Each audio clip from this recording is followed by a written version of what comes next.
We have a quorum here? Yep. All right, I'm calling the council meeting to order at 7:32 p.m. on November 18th. We're going to start off with the weather report. Okay. Doctor?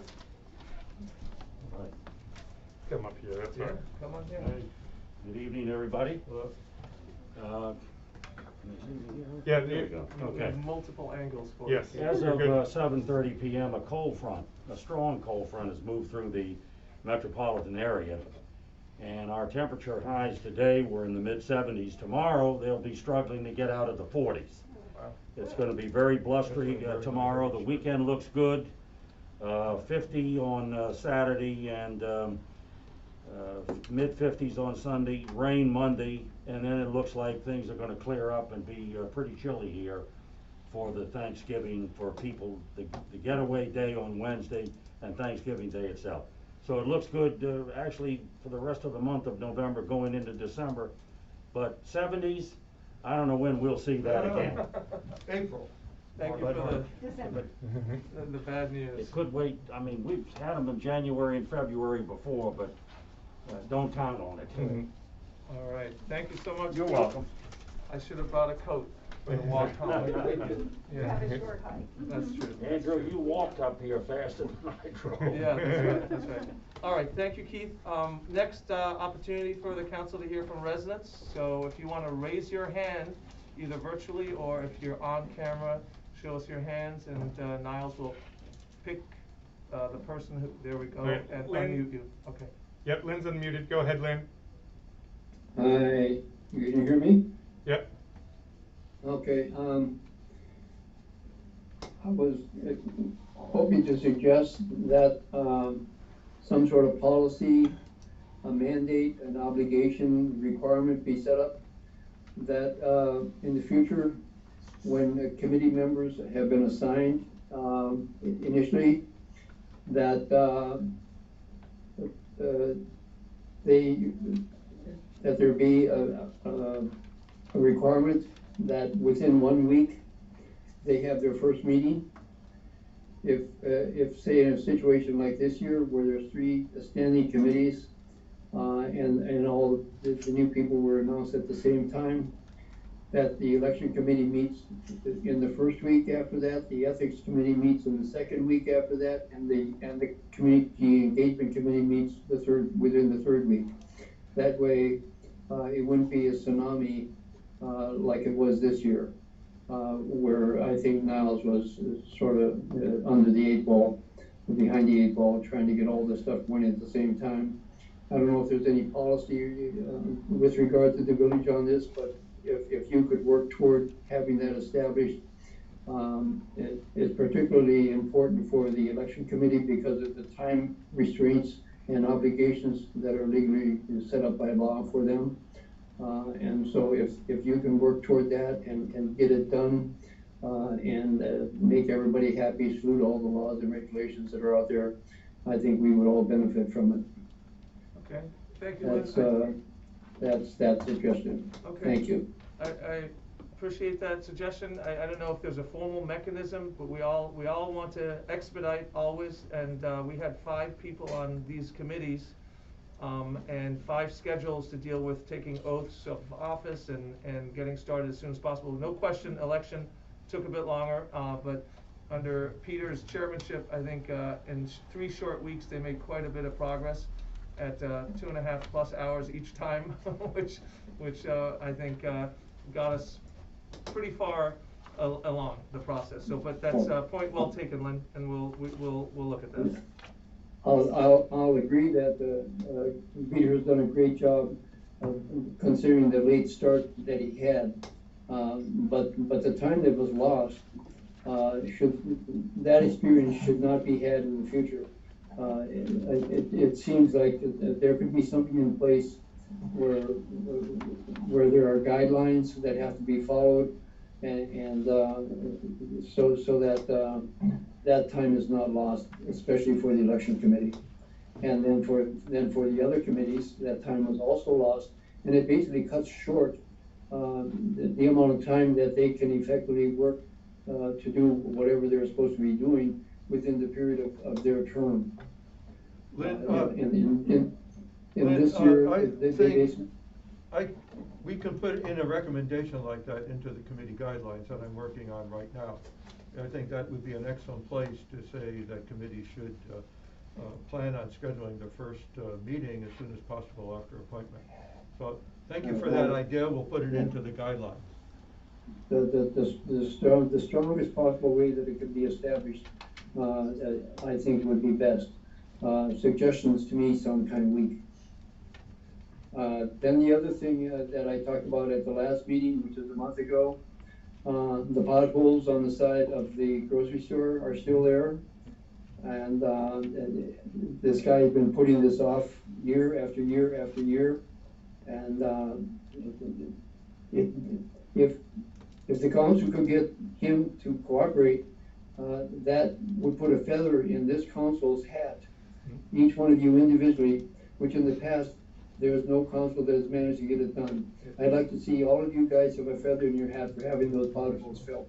We'll run on that for our re-election. So Niles and I actually spoke about this earlier today, and we plan on sending a letter to the landlord here. Because Joe from the supermarket has made these requests repeatedly, and so we will send a joint letter in no uncertain terms asking that this be done. And that this has been requested over the years and has not been addressed. So appreciate you also reminding us last council meeting and bringing it up today, but just wanted to let you know this will be put together, drafted, and sent out within the next couple of days. Yep, and I talked to Joe again tonight, and so he had other things that they were concerned about. The other point that could be in the letter is about the actual parking lines for the spots also haven't been fully reapplied, and so that was his other thing that he tries. He says he tries every year to do this, and for the last 3 years he's gotten that. So. Who is Joe? Joe is the guy who manages the market. So I wanted to have, what I wanted it to be is not just us asking about this, it's Joe from the market asking this. So I'm going to write it up, have Joe take a look at it. So that you'll we can have both sign it. You'll have two tenants and the village council. Okay. So Maybe you could also ask the owner of the dress code sheet. Any tenant that is part of this structure should sign off on the letter. That's listen. I think we'll want to expedite this letter. If we can get folks to sign on, you know, in a short period of time, we'll add all those names. I think that makes sense too.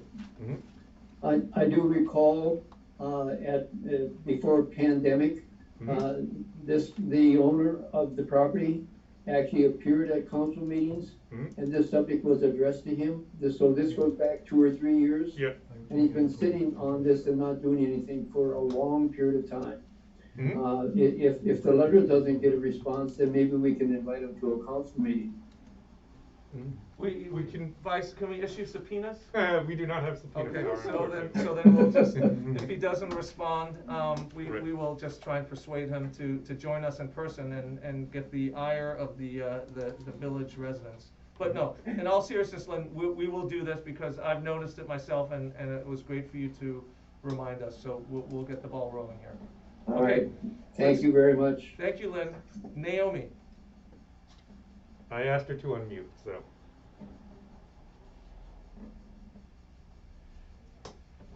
So, well, hold on, let me just see if I can show myself, but in any case, Yes. okay, can you see me? All right, so 2 things. First of all, I want to report that the community engagement committee approved that we start a process of engaging young folks to interview residents in the community about their interesting careers and lives, and we're on to it thanks to Katie, who has volunteered her daughter. Hannah actually volunteered herself, and we're putting together some guidelines, and I'm on to an interesting woman who can be interviewed. I'm not going to be revealing her name, but she grew up in Brandley Lane a gazillion years ago and knows the village inside out and is a really good candidate for us to start with. It'll be a pilot study. and I will continue reporting on it. The other thing I wanted to say is that having served on the safety committee, knowing that safety of the streets is paramount in everybody's mind, I really urge you to get started with short-term provisions, which we outlined in a letter that Marty Langland wrote with all of her dedication and attention to detail. I really want to encourage you to take this seriously and take action for the immediate provisions we can make. And then stage 2, to take stock of what it would cost for all the other recommendations that the walkability study made, and make sure that we are very clear about how much it will cost. But in the short run, there are some immediate solutions that I hope you guys would undertake. Thank you for your attention. Thank you, Naomi, thank you, Marty, thank you for all the folks that signed on to that letter. We did receive it, we reviewed it. As you know, again, I've said this repeatedly, I ran on some of this. I think Katie did too, we care deeply about it. So 2 things. One, we have an RFP out for permanent solutions, so let's talk permanent solutions. That is due, I think the deadline is December 3rd. Mm-hmm. Now, I recognize December 3rd will come, we'll get hopefully great proposals, we'll review that, we will not know the cost until then for that proposal. Mm-hmm. The challenge I see with this time of year is that if we get a proposal, we'll probably get recommendations from those folks, mm-hmm. not to start, things during the winter. So in that sense, that letter could not have come at a better time, because I'm also looking at short-term solutions. And to me, this is something we haven't discussed yet. We're here. We haven't talked about this today yet. But to me, the number 1 priority for a short-term solution, I care about the signs, but for me, it's now I've come to a point where I'm like, I would like to see these speed bumps, these temporary speed bumps. And I think we can figure out a way where we can try them out at the stop signs, right before the stop signs, something to slow things down. I heard from another neighbor, Ed Novak on Thornapple. He sent me an email that there was a close call recently with a nanny and a child. And I hear that and it gets my blood boiling. So Naomi, Marty, others, we're looking at this, and I don't know if this, Ron, requires a vote by the council, but I would. Yeah, it does. It does, okay, so my question is, I don't want to ambush the council, but we've talked about speed bumps for quite a while. I don't know if based on which one was it, which survey was it? The walkability survey. Yeah. The report. The report, yeah. If there can be an implementation of a temporary solution in terms of speed bumps. Based on recommendations from our guy, Joe. Yeah, Joe Kutro. Yeah. So that we don't damage the roads with it, that these temporary solutions don't damage vehicles, mm-hmm. Our snow plows potentially, or our trash trucks, but something that can be put in place as a marker and see if that helps. I mean, I know it will help to a certain point, but that would be a recommendation, and I don't know, Susan, if you have comments. So what are you suggesting? Just that we look into it, or that we actually implement these short-term solutions that I can guarantee, because we are stewards of the budget, yeah. There will be people who say, so you're going to spend the same amount of money roughly for short-term solutions that are going to be replaced in a few months, yeah. at roughly the same cost. Okay, so there's also that's a good call. the yeah. Environmental issue. These are rubber degradable, basically, things that are gonna go to landfills. Yeah, yeah. And I, as someone who cares about the environment, find that kind of unnecessary. Yeah. When we will have a solution that will be permanent and more effective and less potentially destructive to vehicles, less problematic. Speak up a little bit, Susan. Yeah. Sorry. Less problematic okay. for the flow of traffic.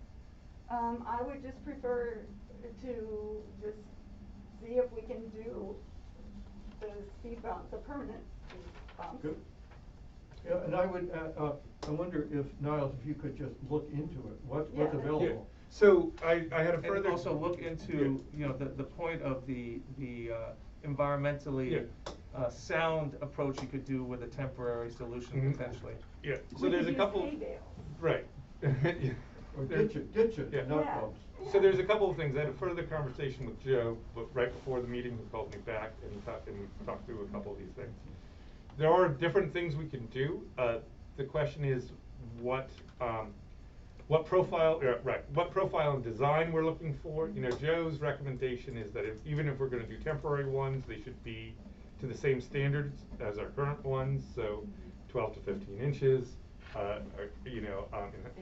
same length and same height as the current ones, so that there's two different types of temporary ones. There are ones that are designed to stop you in the street, and those are put at like stop signs. For example, in Somerset, there's an elementary school. They have them right before the stop. It's trying to stop you from doing it, versus the slower, wider ones. And Joe's recommendation is that for temporary or permanent, we're doing, his recommendation would be to do ones that conform to our current standards. Now, that being said, those are the more expensive ones. There are cheaper ones that do more of these abrupt stops, and so therefore, where they can be placed to do the maximum impact is much more limited. So you couldn't have one of these more abrupt stop ones, for example, in between two intersections, because somebody could stop and somebody behind them could hit them. Right, so Is the stop ones, are those are permanent solutions or No, temporary? these are temporary ones. They're both. They're both There temporary are and permanent. permanent ones you can do too, but the more abrupt ones, you know, that are sort of cheaper tend to be When these they more say- abrupt ones. What, I mean, what, yeah. what kind of cost are we talking about? So So- like, here's one, it's reflective, it's 6 feet, it's on average $188.95. Right, so there are very, very cheap ones. The issue, there's other questions around that, supply, quality. There's ones you can get that are recycled rubber. Those tend to have the profile, from what Joe was saying to me, they tend to have the profile of these more abrupt ones. The bigger you make them, the more it becomes more expensive. And the other issue is that they tend to have more wear and tear, so there's more maintenance. And then there's issues related to, they're more susceptible to snowplows and things like that. The other So that's just sort of the basics. What does it do with bicycles driving over that? That I didn't look into I have specifically, found but I can look into that. bicycle friendly and bicycle unfriendly. Right. The short Mhm. ones. Yep, so we can look into that as well. Probably. Yeah. Mhm. My Okay. view on this is, I mean, we don't know till we try. That was what my parents always told me growing up. So, I mean, I feel like if we could do a test sample of the street, at least temporarily, I don't know if we could rent. I know you can rent the traffic cams, you need Yes, you can temporary rent speed those. bumps. And we put them on Thornapple or the spots that have been identified Yeah, try for a one. month, just Maybe try. one, So- maybe one. Yeah. or Right. two, Okay. But I don't See, think we different. need to put. So the whole I think it's the Thornapple one is that keeps on coming back Mhm. to us in terms of feedback and the threat of harm. Right. So maybe we go with a test of, there are 2 stop signs, I think, on Thornapple. Mhm. Maybe we go with the ones at the stop sign Mhm. as opposed to speed bumps. I mean, because with speed bumps, I don't know if we're obligated to put up a sign as We well. we are obligated to do that, and if we move them around, even for temporary ones, we'd have to also reposition the Yeah. signs anywhere we move. So do we think those, I mean, the stop sign, I think, is the problem. Mhm. So I don't know if there's agreement here at the council, to motion, if someone wants to motion in support of Andrew? getting 2. Before we Yes, do- sorry. Go ahead, Ron. Yeah, before you finish that sentence, I just wanted to answer your question. Before I go too The far. town, the village code does provide, section 8103, that the council can authorize the village manager to install traffic control devices and signage upon resolution. So you would need to introduce a resolution with the proposal, and then per the charter, any resolution that's adopted has to be introduced at one meeting and then adopted at a second meeting, you know, giving the public opportunity to present comments on it. Okay, good, thank you.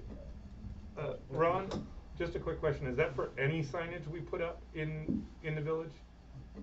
Cause that was. For traffic control Or signage. traffic control signage, okay, perfect. So wait, so did you say Can traffic? I ask a question? Yeah. Sorry. Do we think the problem is that people are speeding, people aren't stopping at stop signs, or both? Both. So, I don't know if this is possible, and surely there are implications for doing this, but can we put in like speeding cameras? Yeah, We can talk about that too, yeah. yes, we've discussed that as well, Leah, so, For a long term.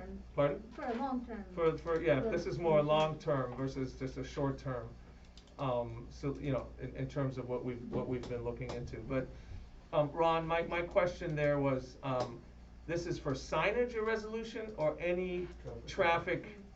Okay, it's traffic control in general. Traffic control devices and Devices. signage. Okay. All right, well, so a resolution has to be introduced to do so. I introduced a resolution that the village manager consider a temporary, speed device, in the road and appropriate signage to be tried out as a prototype, as a trial, possibly and likely on Thornapple Street. To look into it, assess the availability, the costs, the timing. I second. All in favor? Okay. Aye. Aye, this is Jeff. Jeff is aye. Okay, all right, so step one. All right, so let's, And if I might just yeah. say, the Walkability Committee, task force rather, did a fantastic job, spent a whole lot of time over their year of yes. being embodied. And I think that we don't want to, you know, deconstruct it is a very bad pun. Yeah. Agreed. Bit Agreed. by bit, Yeah, yeah. okay, so Okay. hopefully this is it. Agreed. Okay, just wanna make that point, you never know, what's next? Well, So, okay, all right, so, we have more folks that have raised their hands. I think, I saw Susan's hand and then Nina. So Susan, go for it.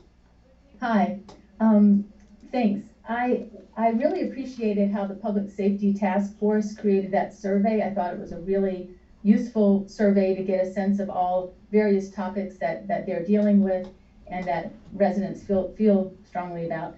And I appreciate the efforts of all the residents who bothered to fill it in. And I think without that kind of open communication, it's really hard for us to keep abreast of what the issues are and what's of concern. So now that it's been done, I'm kind of wondering what's going to happen next. And I've heard in a few meetings mention of the survey and the results in a way that perplexed me, because to me it looked like there were a range of issues on the survey that were important. And I heard it kind of prioritized in a way that it didn't make sense to me when I went and actually looked back at the survey. So I wanted to ask about that specifically. I think some of the answers, there was talk of certain answers being in the bottom third and other answers being like there was more agreement on certain questions. And that, I guess I was wondering about that because it brings up the topic of what should the Public Safety Task Force be doing in terms of public safety issues, and what should the council overall be dealing with. So as we look at the survey, if that's going to be a kind of roadmap for what we do, I guess I realized that after talking to a council member or a task force member, maybe both, that they were trying to figure out, oh, we've got so much to do, what should we focus on first? And as I said, that concerned me because I think some of these issues are like apples and oranges. And I think to some extent we can walk and chew gum at the same time. For example, if you look at some questions on the survey, which as you know is wonderfully available on the Martin's Editions website under the task force and under Public Safety Task Force survey, If you look at topics like keeping the sidewalks clear of snow and ice, you had 81% of people who said that's important to do, keeping the sidewalks clear of snow and ice.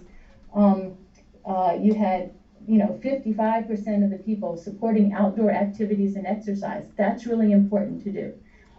But at the same time, there were some real infrastructure safety issues that to me were, for example, fire hydrant inspections and reporting. And you had, in that case, and in the question about natural gas line ruptures and the condition of the gas lines, and in the questions about the cell towers, you had more people saying that, and more people and a higher percentage of people in the village saying these were topics of concern.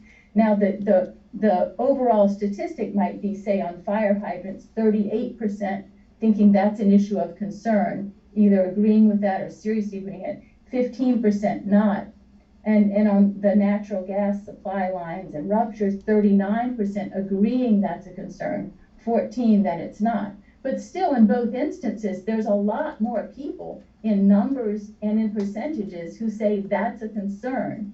In the same way with the 5G cell towers, 2 out of 3 questions had a higher percentage and a higher number of residents more concerned about this than not.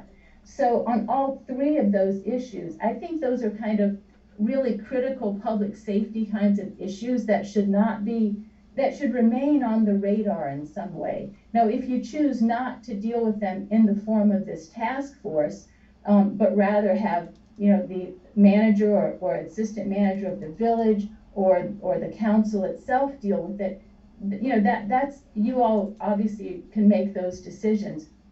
But I think there's certainly reason with these issues, particularly with gas line ruptures. It doesn't matter if that affects 2 or 3 people. It so happens that it's more people concerned about it than not. But even if it was 2 or 3, they'll send a fire truck, if there's a gas line rupture issue. And we've had issues over the course of years with heat not working in the winter for people in a certain area of the village, with the smell of gas in the soil, with water getting into the gas line and ruining appliances. And I think that's a really critical issue. And it might help for the council or the task force just to brainstorm around those issues instead of just saying that, putting an overlay filter saying that some topics we can deal with and others we just don't have time for. Again, it's kind of apples and oranges if you try to compare keeping the sidewalks clear of snow and, a gas line rupture. So I'm just hoping that, again, that you'll think about that and just be sensitive and concerned about those issues. And with the permitting, I think I've talked to a few people before about there's a whole area now of expertise with the 5G cell antenna permitting. There's work to do. There's keeping up with the applications in the county, seeing when they're gonna hit us, seeing if there's anything more we can do around protecting trees. There was kind of unfinished business, I felt like, around some of that.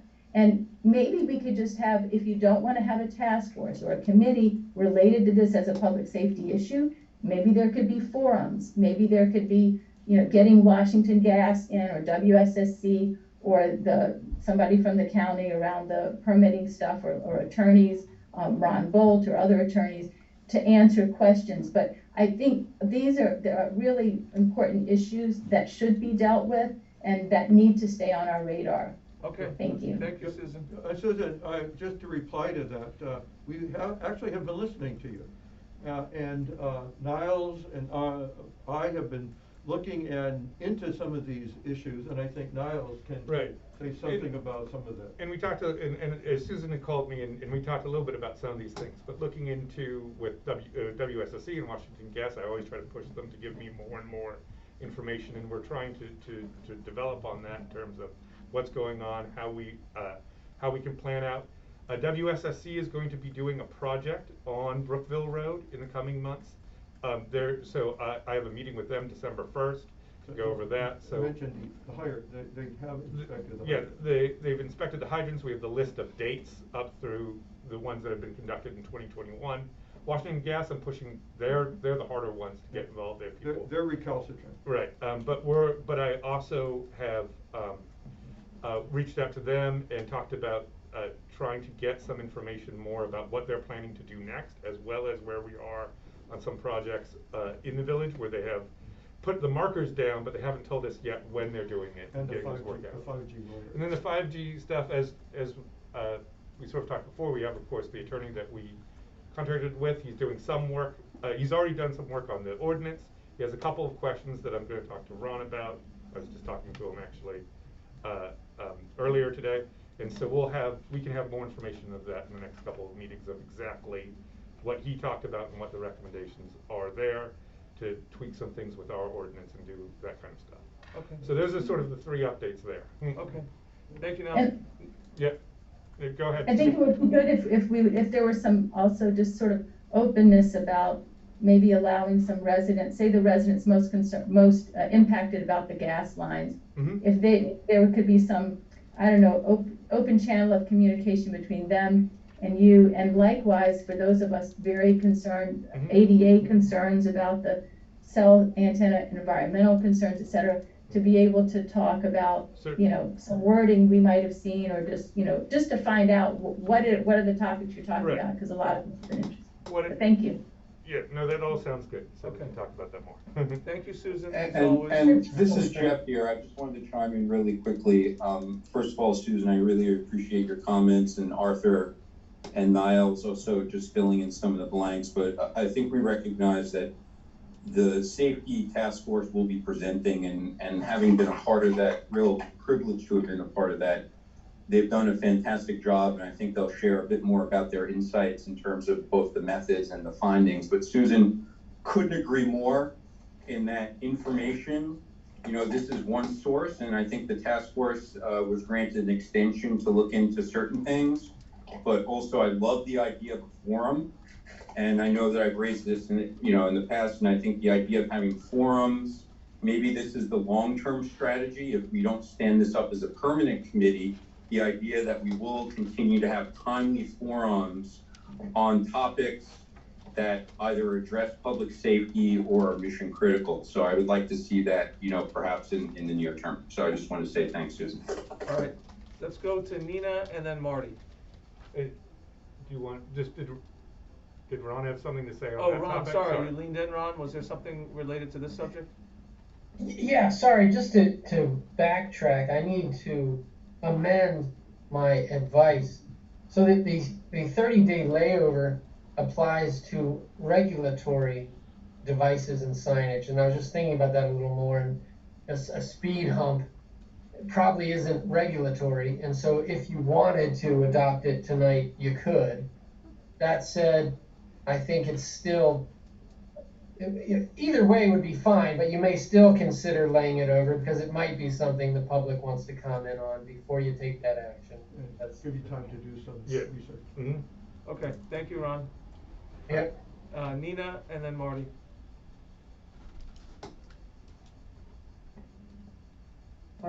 Okay, hello, I'm Nina, thank you for listening. I have some questions about the plan that the village is using right now for leaves. So I just wonder who's in charge of that plan, and what is the plan for getting leaves taken away from the village? So I can sort of address that a little bit, and I think Nina and we talked about this a little bit, but what the village does right now is do leaf vacuuming and street cleaning and all of that done at the same time. The primary purpose of it is to clean the right-of-way and the streets and the drains. Now, at the same time, people have, and they're able to, sweep up or rake up all of their leaves and put it on the berm, and they will collect that as well. I think how we do this or what we focus on, I think, is a question that I think you, Nina, brought up to me. But I think, how the main purpose of it is to clean the right-of-way, to clean the streets. And that's sort of the governmental purpose of it. What's the Okay. issue? Yeah, go ahead. How often does this, Go ahead, Nina. sorry, how often does the supposed to be done? So we do 4 cleanings a year, and we do them usually all at the same time. So they're usually all done in the fall because the leaves present a particularly extreme issue to things like drains and things like that. And so that's the purpose of it, and that's the governmental interest by it. And what's the company that's in charge of it? Rolling Acres is who we currently have a contract with, although we have currently 2 bids about who it will be in the future that I'm currently analyzing, but that is who does it currently, is Rolling Acres. Okay, so the reason I'm asking is because there were 3 men walking down my street for 15 minutes with 3 gasoline-powered leaf blowers, blowing leaves down the street so that they could be picked up. And, you know, one fourth of the leaves aren't even down yet. And if he spent 15 minutes on my street and they're spending 15 minutes on every street, that's a lot of noise pollution. It's a lot of gasoline pollution. It seems to me like a total waste of money, energy, and I mean, I don't really believe in blowing the leaves to begin with, but okay, if you're gonna do it, you maybe do it once, but you don't do it like, what is he gonna do it 3 times? Because it's already like, So most of the leaves have down. Yes, they are, they do it 4 times. There are 2, they've already done it twice. There are 2 more times that are contracted to do. I think the question of how to do it, what equipment they use, all of that I think can be more investigated. I mean, this is something that predates me, and so I've done as the council is directed to do this work. How we do it, we can reevaluate, we can discuss it, and that's. I think there are 2 questions, Nita. It's the equipment, but it's also the frequency, and that's a perennial question I ask myself when I'm raking too early. Do I wait to the very end and all the masses of leaves, or do I do it piecemeal? So this is something that maybe the professionals can tell us what is the best approach to do it, and maybe it's going to be less frequent, but they like to make more money and they want to come more frequently. I don't know. Or more. Right, so I disagree with. It's a question of safety. Professionals have, they have a vested interest in doing it as many times as possible. Anyway, It's yes, I'm probably sorry. I think we make the decision. I'm assuming these companies have contractual proposals that say for this amount of money we'll do it 4 times in the fall, or for this amount of money we'll do it 6 times in the fall. But I think Arthur just raised a good point. Yeah, the issue is safety of sewer, safety of the road on the road. The leaves are slippery. Cars put on their brakes, they slide. So it's not aesthetics. It's a safety issue. Yes, I understand that. I'm just saying that I think that if we don't demand electric blowers, the industry's not going to change unless the consumer, which is us, the village, demands something different. And I find that gasoline-powered machines, from a noise pollution point of view and from the gasoline pollution, it's just really unacceptable. And I think that we should be smarter than that. And I mean, I don't know how many of you spend time outside, but I do. Like, I spend 4 hours a day outside, and the number of gas blowers is constant. I mean, I can't even hear the birds anymore. So we're just adding to it, is all I'm saying. And I think we just need to consider who's talking to the contractor and what we demand. Okay, I'm gonna thank you, Nina. Really appreciate it, and we'll continue this conversation for sure. Marty, I'm gonna let you go, and then I'd like to move on. We're gonna continue if there are other residents who want to comment toward the end, because we need to get going on other agenda items. But Marty, I'll give you the floor. Please speak. Thank you all. I'd like to second what Nina just said. I too do not like the pollution of the gas blowers. It really stinks up the neighborhood, and the noise is just ridiculous. But I want to get back to a couple other big points. What Susan Clem said, we've talked to the council a couple times, the last few meetings that I had in a forum, specifically on the 5G issues, because there's a lot of new research there about the fact that non-ionizing radiation actually does have health effects and environmental effects, especially on kids. And I've gone from sort of poo-pooing that issue to thinking, oh boy, there's something here that we need to focus on. So I'd like to ask the council to please go ahead and schedule with the attorney that you hired. Thank you for hiring the 5G specialist attorney. I'd like you to really please schedule a community discussion on this, community forum on the 5G issues, because the science now is quite concerning. So I want to back Susan up. And the same thing on the other infrastructure issues.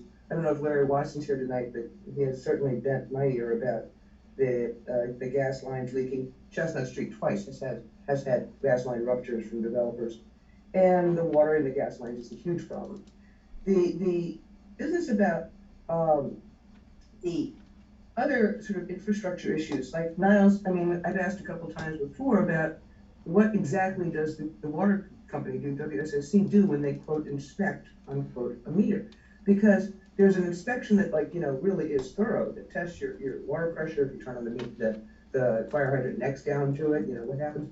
Or you can just do a sort of a cursory inspection. So I'd ask, what specifically are they doing? And I don't need an answer tonight, Right. but I'd appreciate it if you would put on the listserv, you know, what kinds of inspections WSSC is doing on the hydrants. Are they just doing the sort of cursory, you know, wave over it and say, give it a blessing?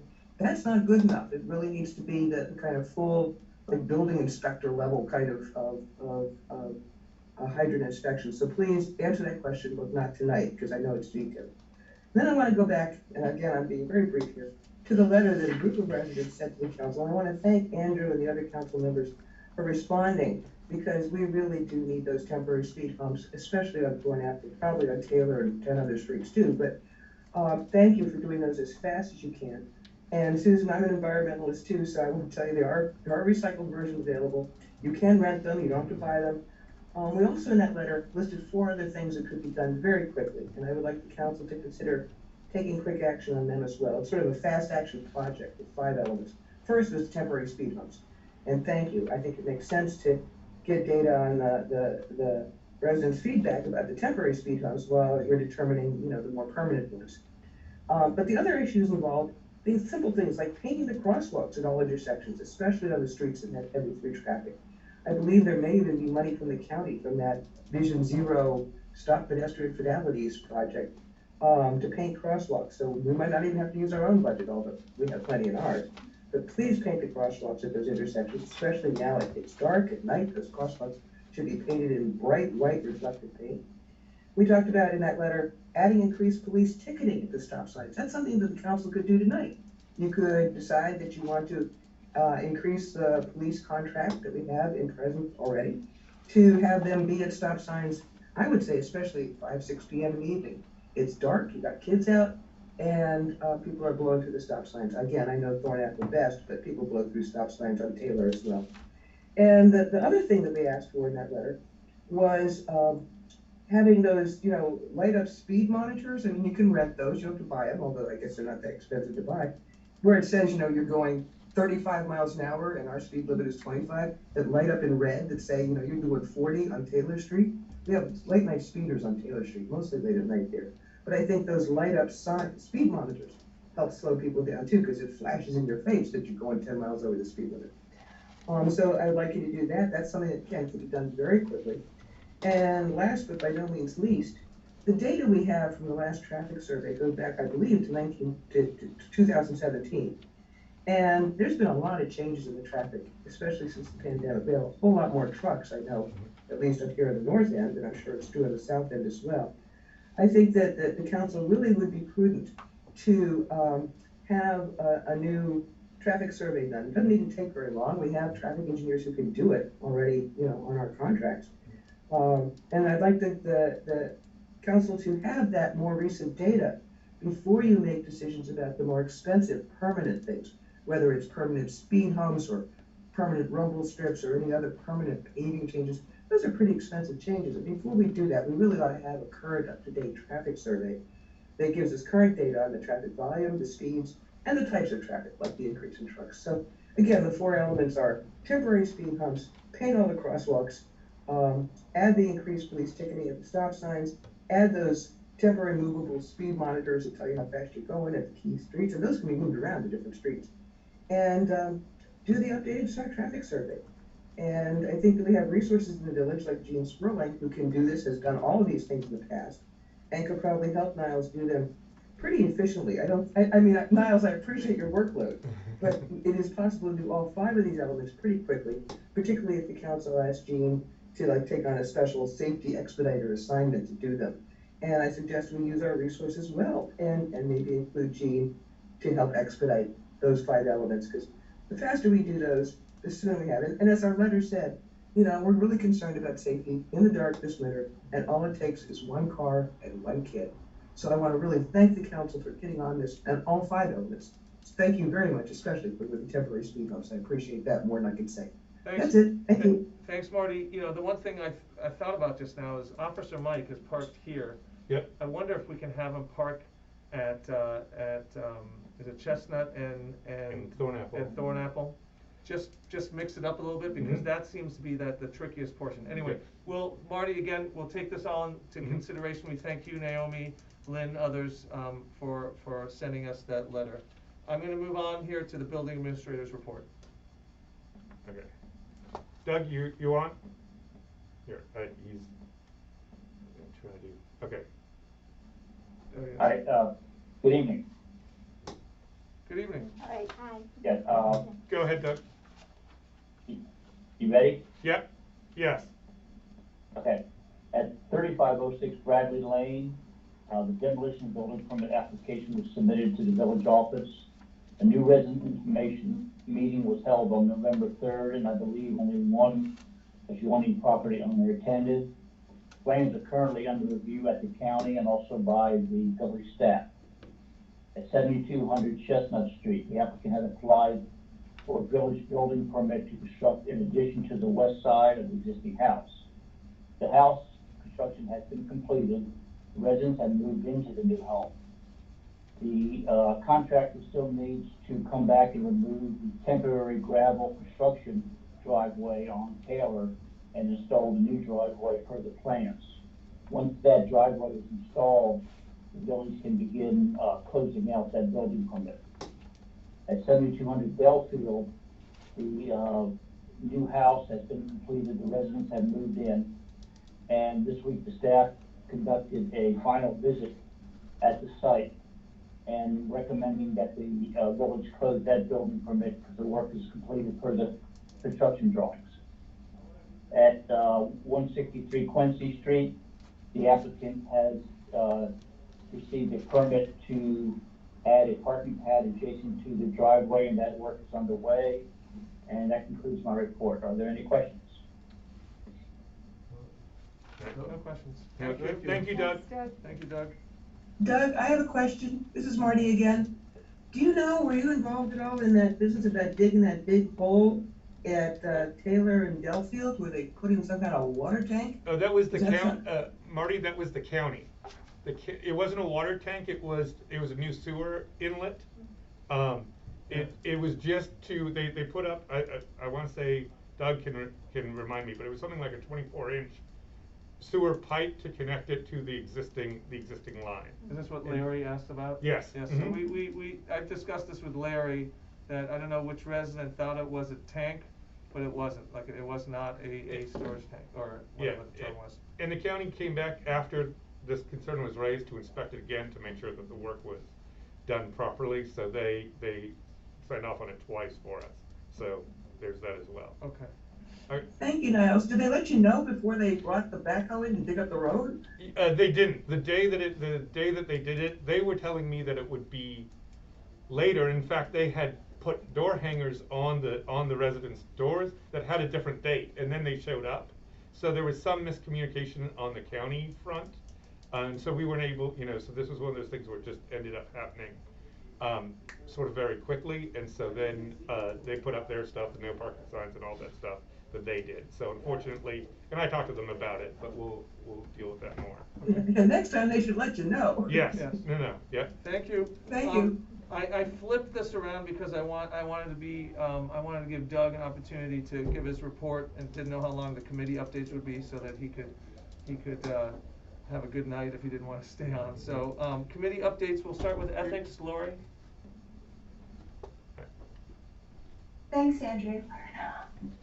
The Ethics Committee met for the first time on November 1st. This year's committee is composed of 5 members, 2 of whom are returning and 3 of whom are new, which gives the committee a balanced mix of both experience and fresh perspective. Outgoing Chair Mark Efron led our last meeting, beginning with a brief introduction to explain the committee's role, which is limited in scope to the following responsibilities. First, to assure that VMA officials avoid conflicts between their personal roles and village interests. Second, to assure that village officials act with impartiality when executing their official duties. The duty of impartiality is limited in its application to members of the Ethics, Election Committee, the village tree supervisor, the village council, and village employees. And third, to respond to any requests from officials for advisory opinions and act on any complaints alleging that an official has a conflict of interest or has breached their duty of impartiality. I think it's worth emphasizing that while ethics bodies and other organizations often have broad responsibility, the Village of Martin's Additions Ethics Committee has a pretty limited scope, which brings me to one of the key issues the committee will be working on this year: training. The prior committee briefly discussed the need for ethics training after the expanded ordinance was adopted by the council last spring. This year's committee will be discussing what form that training might take, noting that other local ethics bodies are responsible for conducting ethics education for the public. Any input from council members or residents is welcome. The issue of election endorsements in relation to the duty of impartiality, which was a concern raised to the committee at the end of last year, will also be on the agenda for the committee's upcoming meeting. And the committee will be following up on a suggestion that came up last May: the consideration of staggered multi-year terms for ethics committee members, which would be consistent with their ethics bodies in surrounding jurisdictions, and is generally considered a best practice. On each of these topics, the committee will be working closely with our council liaison, Katie Howard. Katie, I can barely see you, but I see you there. And ultimately may make recommendations to the full council for their consideration. Finally, the committee will be working with Niles to establish a confidential email account to protect communications required by the code to be kept confidential. To be clear, this will not be a private email account, but instead will be part of the VMA email infrastructure. For more information about the Ethics Committee and its ongoing work, please visit our committee page on the VMA website, or even better, attend the December 14th meeting. Thanks. Thank you. Thank you, Lori. Appreciate it. Community engagement updates, report. Which camera you want it, please? Okay, good evening again to everyone here with the council and virtually. We appointed a vice chair at our meeting, Paul McGowan, and our other members, Naomi Narsman and Susan Kahn. We discussed the Halloween party and some upcoming events, which the first one would be the winter event, February 2nd, tentatively set for that date, at the La Ferme restaurant, which would be a wonderful midwinter event for all our residents. And the 4th of July party will require at least 6 months in advance of permitting. And one other thing I forgot to mention in my weather report, this sort of astronomy and meteorology together. The showers are going to be out of here at midnight. It's going to clear out, and we've got a partial eclipse that, but the longest one to ever take place in 600 years. If anybody's interested in staying up late or setting the alarm clock for 2 or 3 o'clock in the morning. I thought you were going to give us a weather report for the February 2nd. Okay. I'll let the groundhog do that. This is a weather report for the moon. That's right. That's right. Okay, fantastic. Thank you so much, Lori. Thank you, Keith. And now we're on to the presentation by the Public Safety Task Force on their report. I'm going to ask Mark to unmute, and then there we go. I'm Okay, unmuted, perfect. but I need Amanda to be unmuted too, please. Yep, I will. I'm doing that now. Okay, she's unmuted as well. Believe it or not, I'm in the middle of a lawsuit where whether somebody was muted and stayed muted is becoming an issue. So, all right, first of all, hello. Hello. I'm thrilled to be here to talk about our task force and what we've accomplished. And and especially because I'm supported by most of my committee members, who are also here today, and I'm sure will provide a lot of help as needed. I came on sort of about 8 o'clock when I think we were scheduled, and we know those schedules don't work, but I hadn't seen my wife in 2 days, and I heard Susan raising some issues about our methodology, and we welcome that. The point I think I want to start with is sort of like big picture. It's not whether someone can take we're happy with our methodology, but I understand somebody could look at numbers and see something different. That's fine. But we're pretty comfortable with our methodology. It seems to me that the real issue is big picture.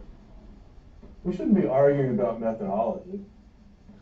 What we should do is we should be coming together to decide, given what our report says, and given how some people feel about some of these issues, whether it's neighborhood specific, or it's issue specific, or there's new data to support 5G's concerns and all that stuff. The question is, what should we do next? Right? And so we may go off our committee and our little, and on the direction we think is appropriate, given what our charter said we were supposed to do. We were supposed to like get to know the field a little bit, design the questions as best we can, get the results, measure them the best we could, and then, based upon the priorities that we read from the community, propose that we study a specific area. Now, one of the things that you will note from our report is that we could study 5G, but there's no reason to, because the council has taken it up, and they should be doing the study now. And their lawyers should be doing the study now. Unless somebody's going to change our charter and our scope of work, that's sort of the way that should work. The same was with regards to concerns about crime. When we had our last meeting, it was clear that the council is moving on the crime issues. It's not useful for us to study it to tell the council that it should work on it when the council's already working on it. That wasn't our charter. Our charter was to look for new things that were not being addressed. That's exactly the way it was stated. So that's being addressed. And so the issue is whether or not the community is satisfied with how that's being addressed. And that's a political issue. The other thing is with regards to walkability. That was the hottest issue in our surveys by far. Well, I shouldn't say by far. I'll just say the hottest issue in our survey. But the council's working on it, so we shouldn't be studying it as an exploration of whether or not the council should be working on it. The council's working on it, so the issue is a political one, which is whether or not the community is satisfied with how the council is working on it. It's not a study issue. Now, to decide the council should do something new, it's already doing it. So the issue is whether it's doing it adequately. And I bring that back around to 5G. The issue really right now is not whether we should study 5G to encourage the council to work on it, which is the limit of our charter. The issue is whether you're satisfied with politically with how the council's working on it. And if you're not, you know what to do. Because it's not an issue to recommend the council act on it, because it's acting on it. It's an issue of whether the council, which is already acting on it, is working adequately. And with regards to whether or not our sense of the priorities of the community are right or wrong doesn't matter. If some of you feel that regardless of our read of the numbers, some of these issues are just too important. All right. With regards to the water mains, with regards to the hydrants, and a couple other things that I'm not aware of us doing much about, although Miles said something today about hydrants. If the community feels that those things need to be addressed politically, then it should act. and get the council to address them the way they believe they should be acting. It's not a study matter, okay? It's a political matter on those things. So, because they're already out there. So, I think that we'll go ahead and present, I'm sorry. I'm gonna have to get off the line because Mark, I can take over. I because think. one of the caregivers for my mother has just called me 3 times in 1 minute. So I have to get off. I think that we'll have, Amanda's gonna present how we got to where we are and why we got to where we are in the parameters of what we were asked to do and the limits of our scope of work limitations. All right, so I'll come back. Thank you, Mark. Thanks, Mark. Yeah, so, hi, my name is Amanda Saul, and I'm a member of the this Health and Safety Task Force. Today I want to just give you an overview of the methodology that we use to analyze the survey, the community survey feedback that we've received. And our goal for reviewing this, the survey was not a kind of customer satisfaction survey, so we did not get a read on the community's satisfaction with the council's handling of these topics, but rather specifically to understand the level of concern within the community around a number of issues that we had gathered through community feedback in prior public meetings and sessions. So we asked a broad range of questions, and to analyze and figure out which of these the community rose to the top in terms of community concern through this methodology, we use something that is commonly used in a lot of sectors. It's called a Net Promoter Score. And the goal of this is basically to receive a balanced view that takes into consideration both people who are for a topic as well as against a topic. And the math is really simple. You basically take everyone that's for a topic, and then you subtract everyone that's against a topic, and the neutrals are essentially not included in this analysis. Although we did separately review neutrals and try to get a sense of what we could read from that.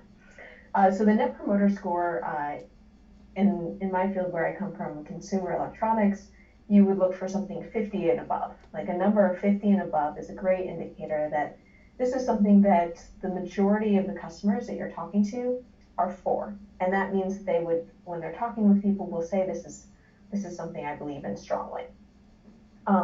Whereas you can get a Net Promoter Score of close to 0 or negative, and close to 0 would suggest that there's a range of opinions and they kind of balance out. So you have you may have people who don't care very much, or you may have a lot of people who care strongly on both sides of the issue.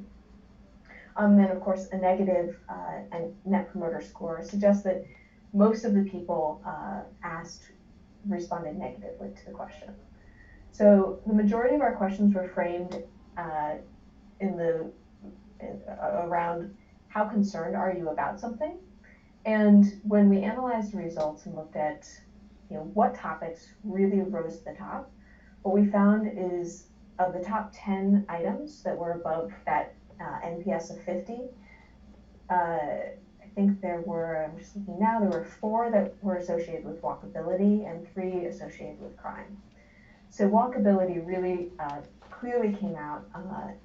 As Mark said, obviously this is something that's already being addressed by the council, but hopefully the council finds this feedback from the community helpful to understand that this is still very much on the minds of community members.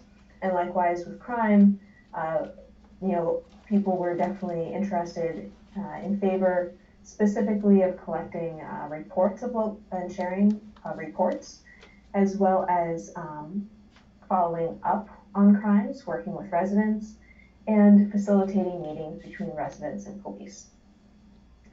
So that was our methodology. Now, I know I joined a little before 8 and caught the tail end of some great discussion. I know that There were a couple of topics that did not rise to the top that are certainly of interest and may warrant council attention. The ones being raised that I heard around kind of critical infrastructure like water and gas, as well as 5G. We did, I don't have the numbers in front of me for the water and gas. Okay. But I have to find them. That was a lie. I have them, but now I have to find them in an Excel spreadsheet. Yeah, I do have the Excel spreadsheet. I do have it. Niles, I sent you the Excel spreadsheet. Yeah. Just give me 1 second. Okay. On the topic of 5G, I can say that there were a couple of questions asked, and one of the questions had an NPS of -5, which suggests that more residents were actually not concerned, and then another had a positive NPS of 6. So my read into that is that our community is fairly split. There are a lot of strong opinions. That's not to say that the council can't and shouldn't take up issues that are either negative or neutral in the NPS, but this is an indicator that there's not strong consensus within the community or broad support within the community on either side of that particular topic. And I see on the infrastructure, this infrastructure, I believe, received an NPS of 29. This would fall in the veins as a similar vein as a couple of other topics like biking safety, where we had a lot of neutrals, not a lot of strong opinions against working on these things, but also not a lot of strong opinions for. So there's certainly any of these topics the council can pick up and based on their own read, but as unelected members of the task force, we wanted to use a methodology that specifically called out opinions from all sides of the spectrum, and that took into account opinions that were for and against, as well as neutral. And on the neutral, I didn't mention our methodology, but we did specifically look at items that had high volumes of neutral, and reviewed the comments that were shared as well, and found that by and large the comments supported the findings that we had from the NPS. I had a question, and this may be kind of neither here nor there, but regarding, so 5G is a concern to me. I also have young kids, but I also feel like there's a difference in like layman's terms when you're talking about 5G and street safety. And I wonder if part of the survey methodology was to ask the surveyor if they know what it is to begin with. Yeah. And also, what was the age range of those, like mean and median of those who participated in the survey? Because I feel like there could be a knowledge deficit when we're talking about technology. And I'm not saying that to insult anyone, but as the daughter of a 72-year-old and 75-year-old man, I know that they have trouble opening their email, for example. Yeah, Niles, I know that you did collect the high-level demographics, yes, and we had taken a look at them. Do you have those in front of you? I don't have it in front of me, but we can certainly share that information.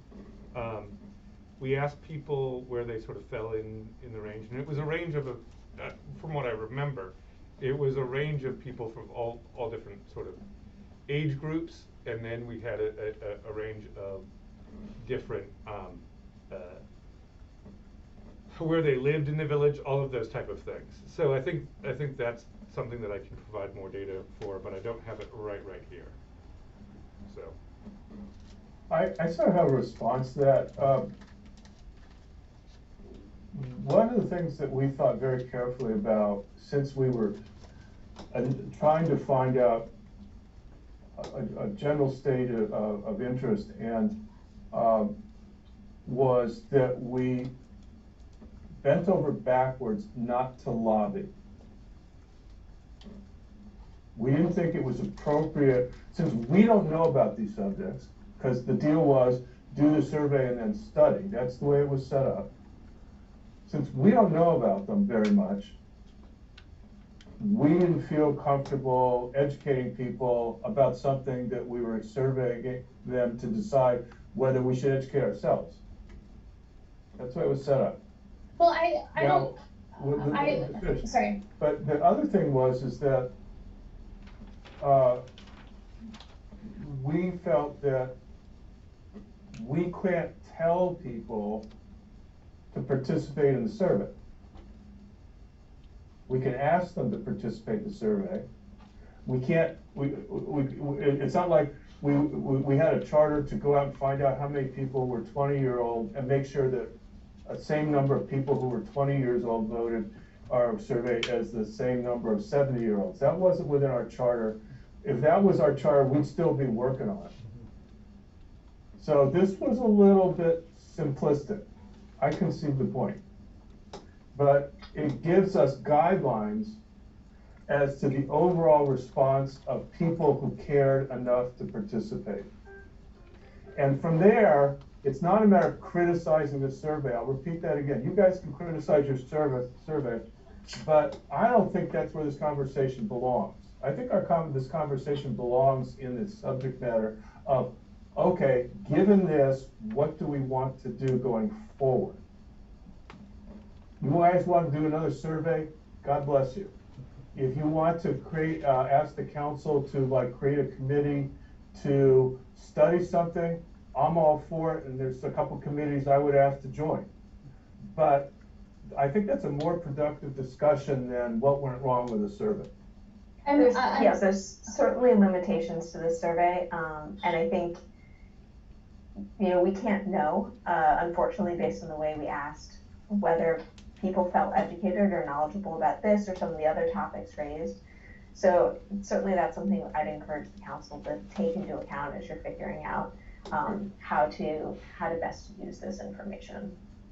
Thank you. Yeah, Mark, this is not a criticism. Oh, I'm not feeling defensive. I'm just trying to let you know what was going on with the box we worked in. Yeah, I understand. And what we tried to do within that box. And my questions are just to understand context. Fine, then we should do that. And Niles will get you that data, right, Niles? Yeah, we can pull that out. Okay. And send it to you. But even once you have that data, my recommendation is still to go forward and push like Susan does on the issues that she sincerely believes are important and get people to see the light. That wasn't our mission. Other people have to do that. And this is Jeff Lander here. I just wanted to comment very briefly. I think it's already been discussed ad nauseum, but from Susan Kahn's comments to just what we just heard from Leah is that the 5G is a very technical area, and it's a moving, speeding train. And I think we all recognize, and again, I want to just commend the council that we have retained some expertise here, and we've talked about the idea of a public forum, because I do think this is a learning moment and an opportunity.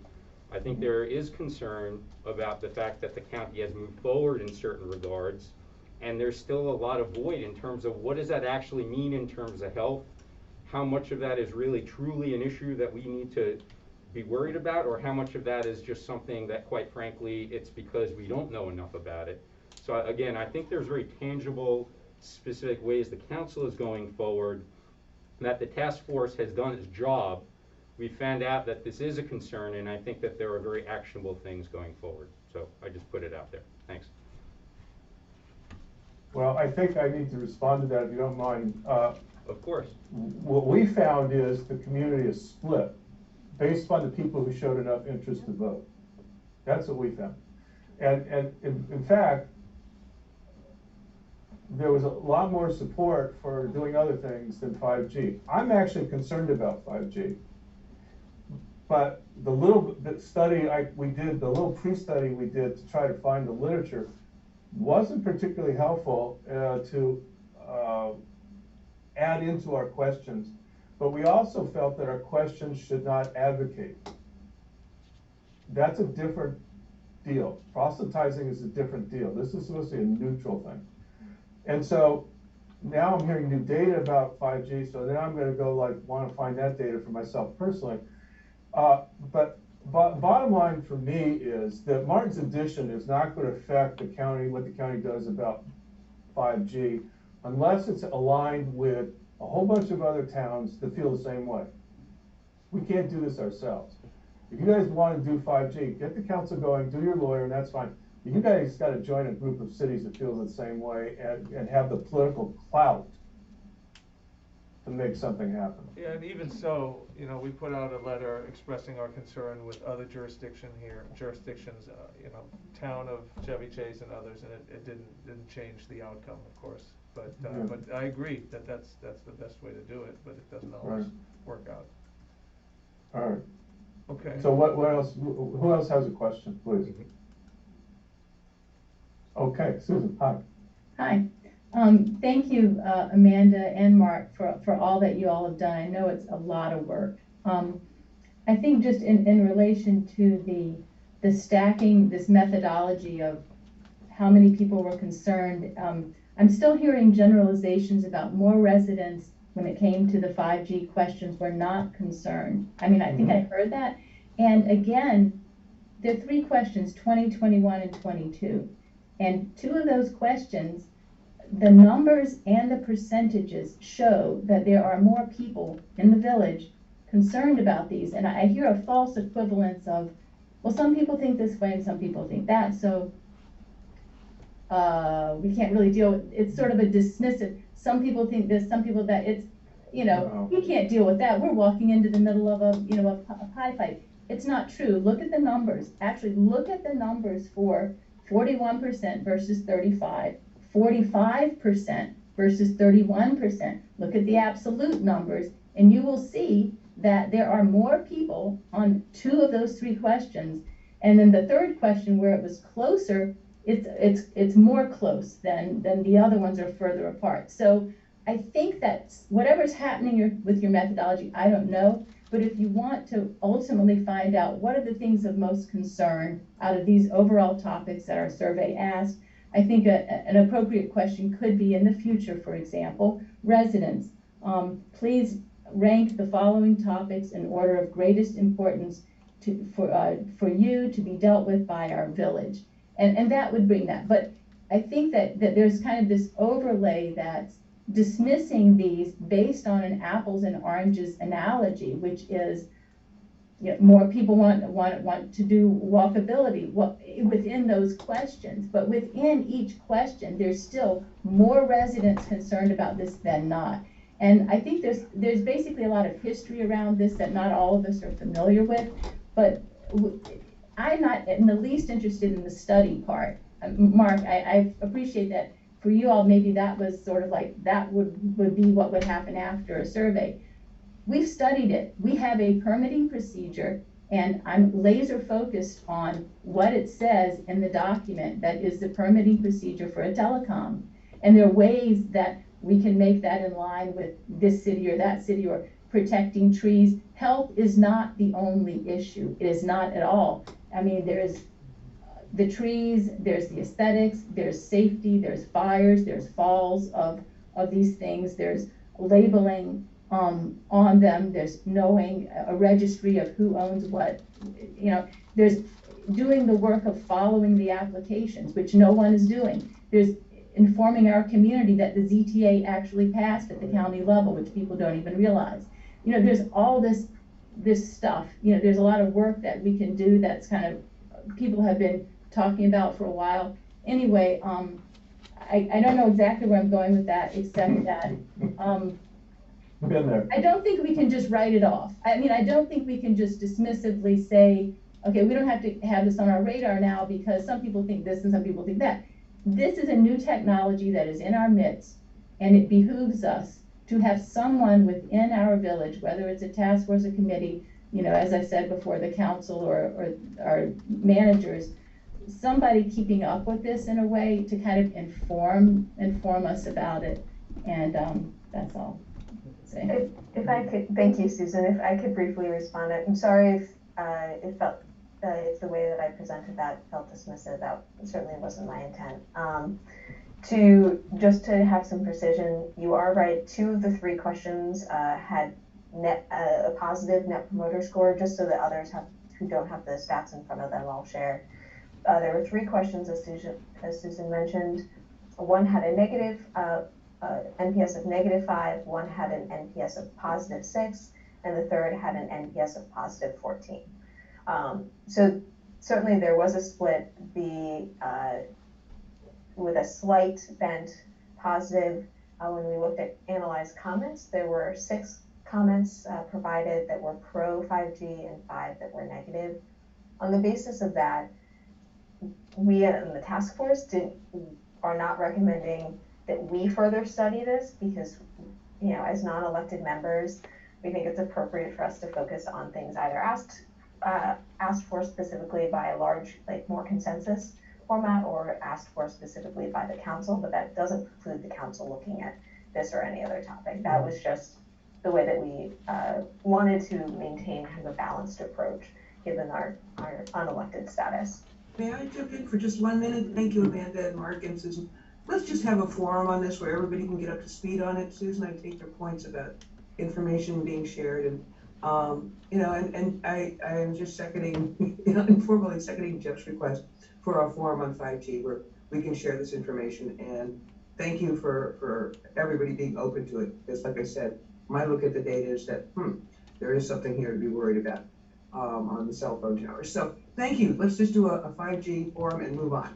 Okay? Okay. Thanks, everyone. All right, anything else on the subject? If we want to do more residents' comments, Susan, just because I want to get through a couple more, including the election committee report.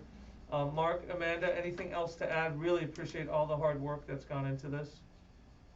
Yeah, I think that the only point I want to make is, and Niles, if this Excel spreadsheet chart was not shared as part of our package, yeah, it probably should go out because it simplifies the look at things. Yep. And by the way, I'm in favor of studying 5G, so just so we're clear, and I'll be there with you. But the point that it depends on how you look at the numbers as to what you think they say. And we followed a methodology that's tried and true for this kind of an analysis, which doesn't discount the negative votes. Okay? Just like you're right, we should not discount the positive votes. Our view was we don't have the right to discount the negative votes. All right? And when you look at the plus minus, whereas 5G was at the bottom end of this, okay? Its highest position was a 14 agreed positive, okay, over negative, all right?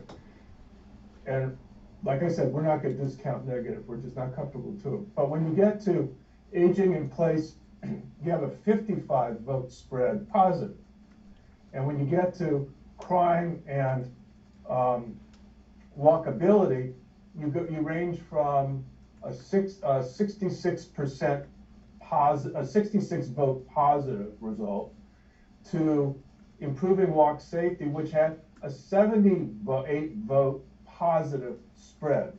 So when you compare those things, is if you think that if you agree with a methodology, well, you don't have to agree because you can use your own methodology, but using this methodology, the support, the balance of community support for walkability, aging in place, and so a limited amount of crime support was multiples of the positive support for 5G. Now, nobody's more surprised about that than I am, okay?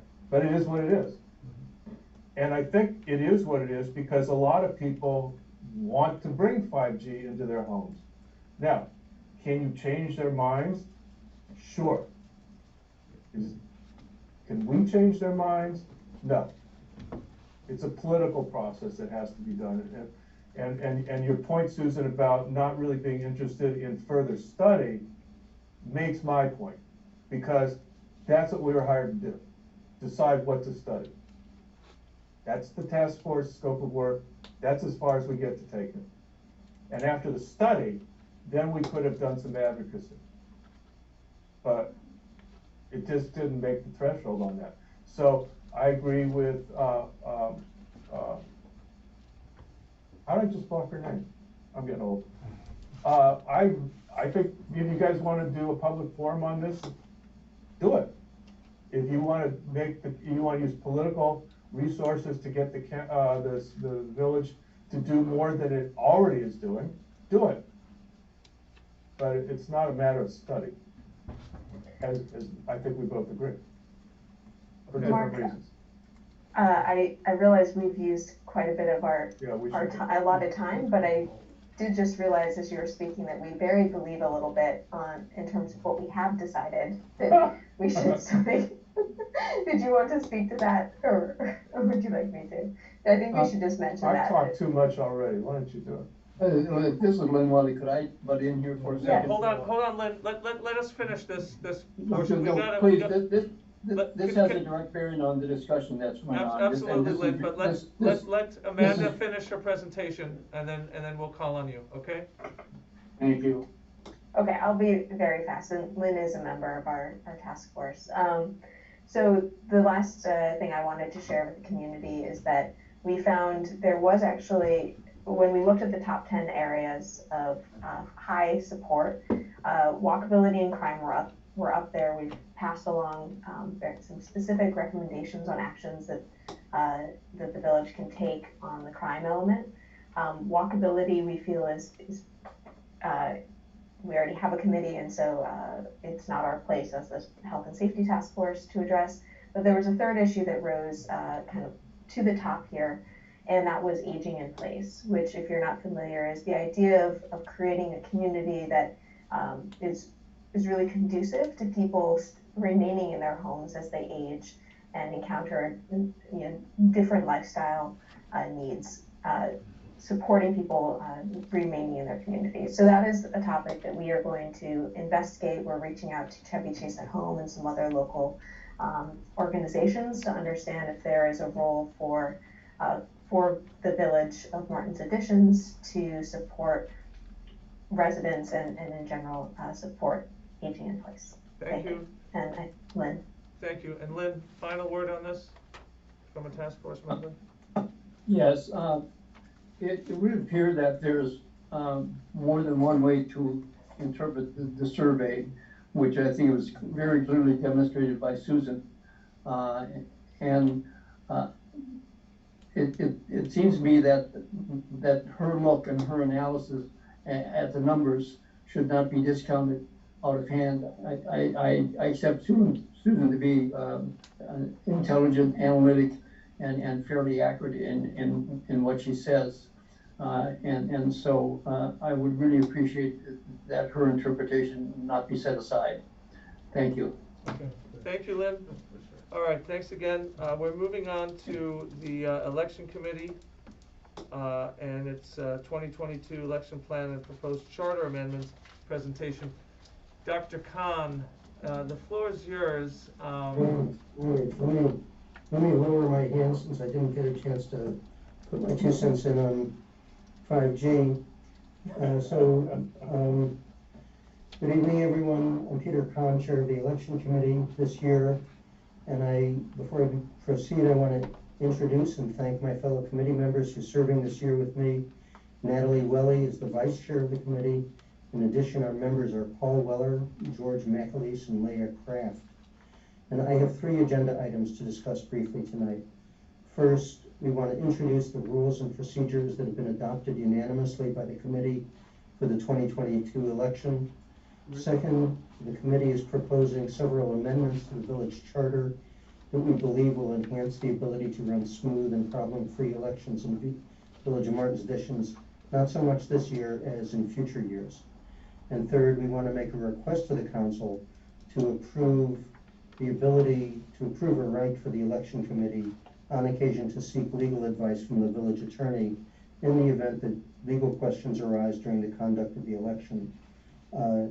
So I'd like to discuss each of these in turn.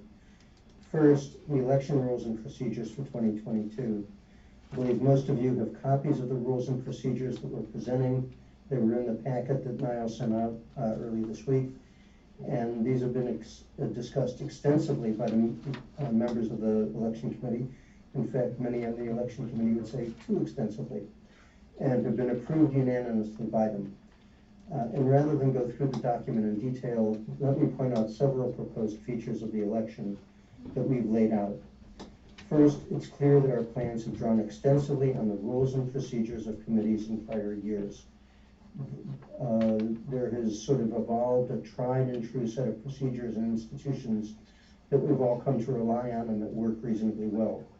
Second, we propose that, as last year, the election of 2022 will be entirely a mail-in balloting process.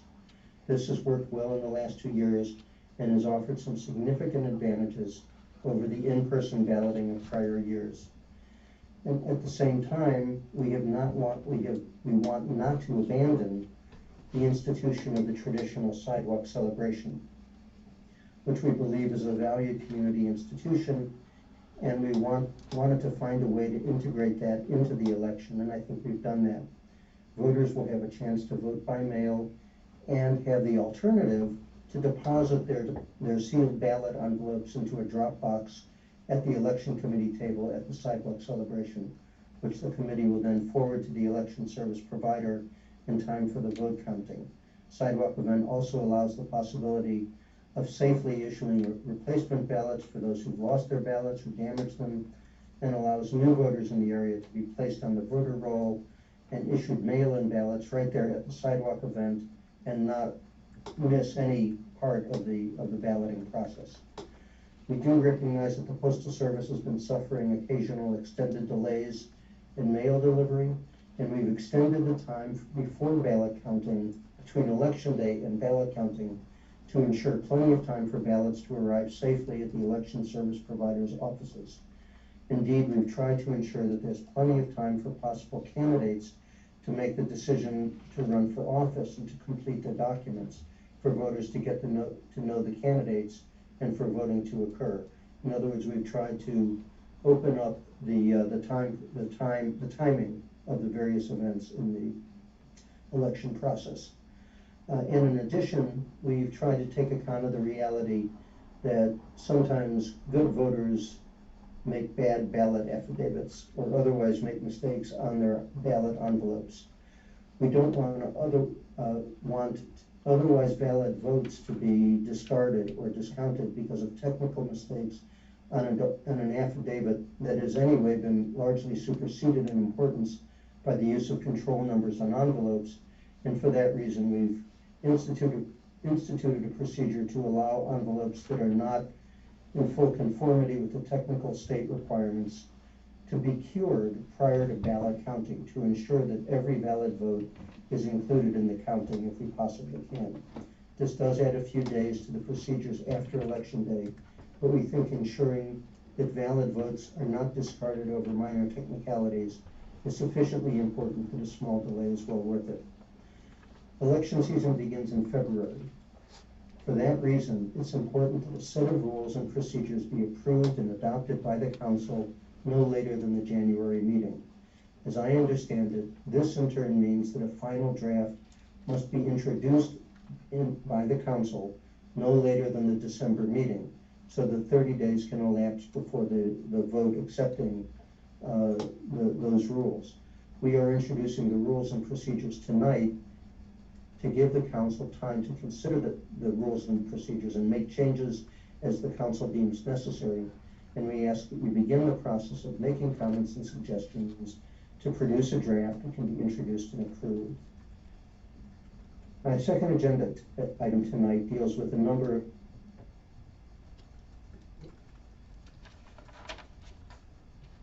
all three? I'm still moving. It seems like it. Peter, we cannot hear you anymore. Peter, we lost you. Oh, it just. Hold on. Hang on. That is so bizarre. Didn't do anything on yours, right? Say a storm, but there is a little bit of weather out there. Yeah, This you is know what? reconnecting, but Yeah, I have the house floor here that also froze. so Bill Betters having might be as we your speak. connection So is it frozen there? Yeah. Peter, okay, I think people are getting. Let's let it, Peter, go back. Yep.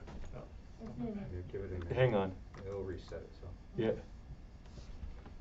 What I wanna do. Now, will it reoccur? That's the other question. More generous time schedules, even though the minimum amount is very, very tight. And for that reason, we think that the constraints have largely been ignored prior committees. It's time, however, that unnecessary time constraints be loosened to make sure future elections are not distorted or hampered by them. In addition, the charter provision for runoff elections is not viable in the era of mail-in balloting. It takes time from election day for ballots to arrive at the election service provider's office, but and we're allowing 2 weeks for that to happen because of events that took place last year, where almost all of the candidates were very concerned that ballots were being forestalled by the limited time that was allowed between election day and balloting. So by opening it up, that means that if it turns out that there is a tie vote, which is not completely impossible, because the charter requires 2 weeks between election day and a runoff ballot, that's simply not possible under the rules that we have now. And so we're kind of running a risk with this election that we're hoping that will not happen, that we won't have a runoff, because with that 2-week window for ballots to arrive by mail, this is something that has to be solved, particularly if we're going to do mail ballots in the future. And then the last two amendments that you can read are intended to protect the elections themselves. The charter currently gives the council the right to cancel uncontested elections in emergencies, which we believe is not the right way to handle emergencies and undermines the tradition of elections in Martin's editions. And while we recognize that the council has the right to change the laws governing elections in the village, we believe voters would be well served if those changes were discussed with the election committee in advance. Our rationale is presented in the document discussing these amendments. So that's the two major elements. And the third is just a precautionary request that the election committee be given the ability to consult with our attorney, should legal issues arise during the course of the election. It's not always possible to call together a council meeting when exigencies arise under the election process, and for that reason we think that it may save the election if we can present legal questions that do arise that we are not able to solve ourselves to the attorney in the event that we think this is necessary. Hopefully this will not be necessary. Hopefully it will arrive in very, very rare circumstances. But we're concerned that we are left kind of without legal advice as the situation is presently, and we think that should be remedied. So that's my whole presentation. We have 3 items: the rules and procedures, the charter amendments, and this request for the right to ask for legal advice under the rare circumstances when the need might arise. So thank you very much for your attention, and thank you, Peter. Okay, so go ahead. Yeah, Peter, I have to say I was kind of surprised and questions, comments. I might even say taken aback when I read this. First Hi, of all, Peter, this is Marty. I'm just gonna chime in since No. we have a pause. Hold on. They may have been the other hearing. Yeah. Hang on. Am Let's I try on? one thing. Yep. Hang Hold on. Okay. 1 second.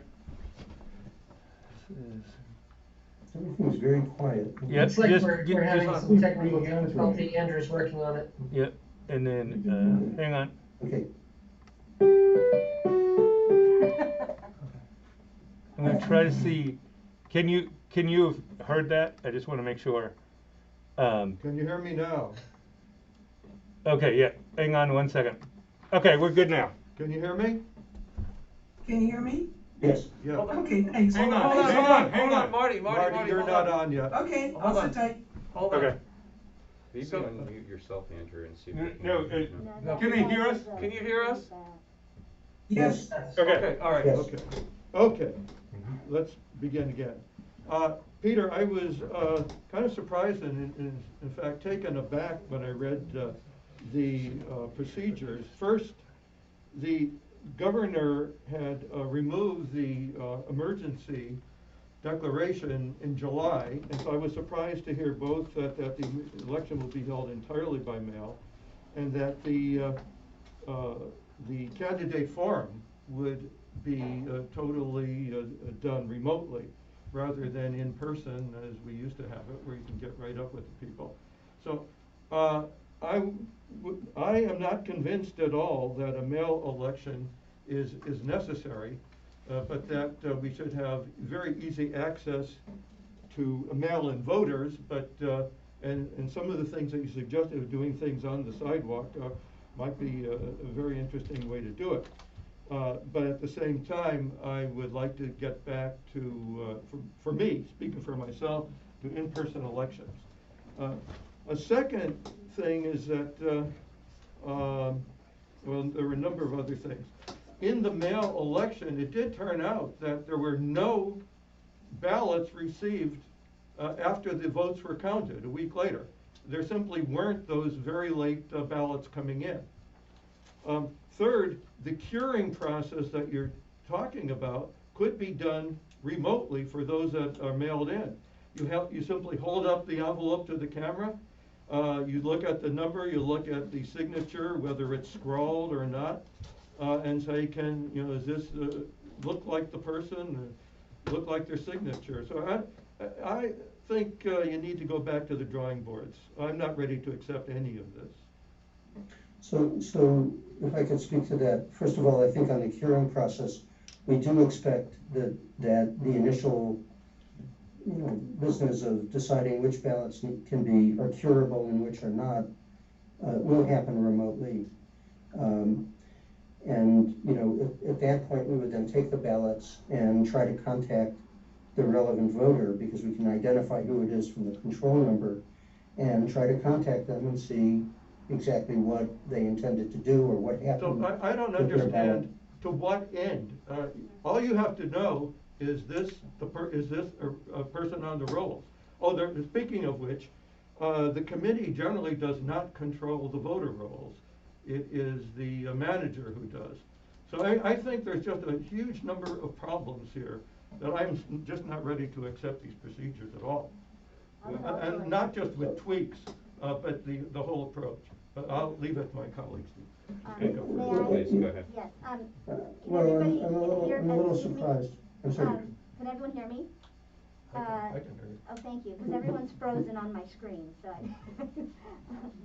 I have, Peter, I have some issues and a question about some of the proposed election rules and procedures, specifically under nominations. I take issue, I attended your committee, your election committee meetings. First of all, thank you to your members. I know you put in a lot of time. I just attended as a council member. I'm not the liaison, that's the chair.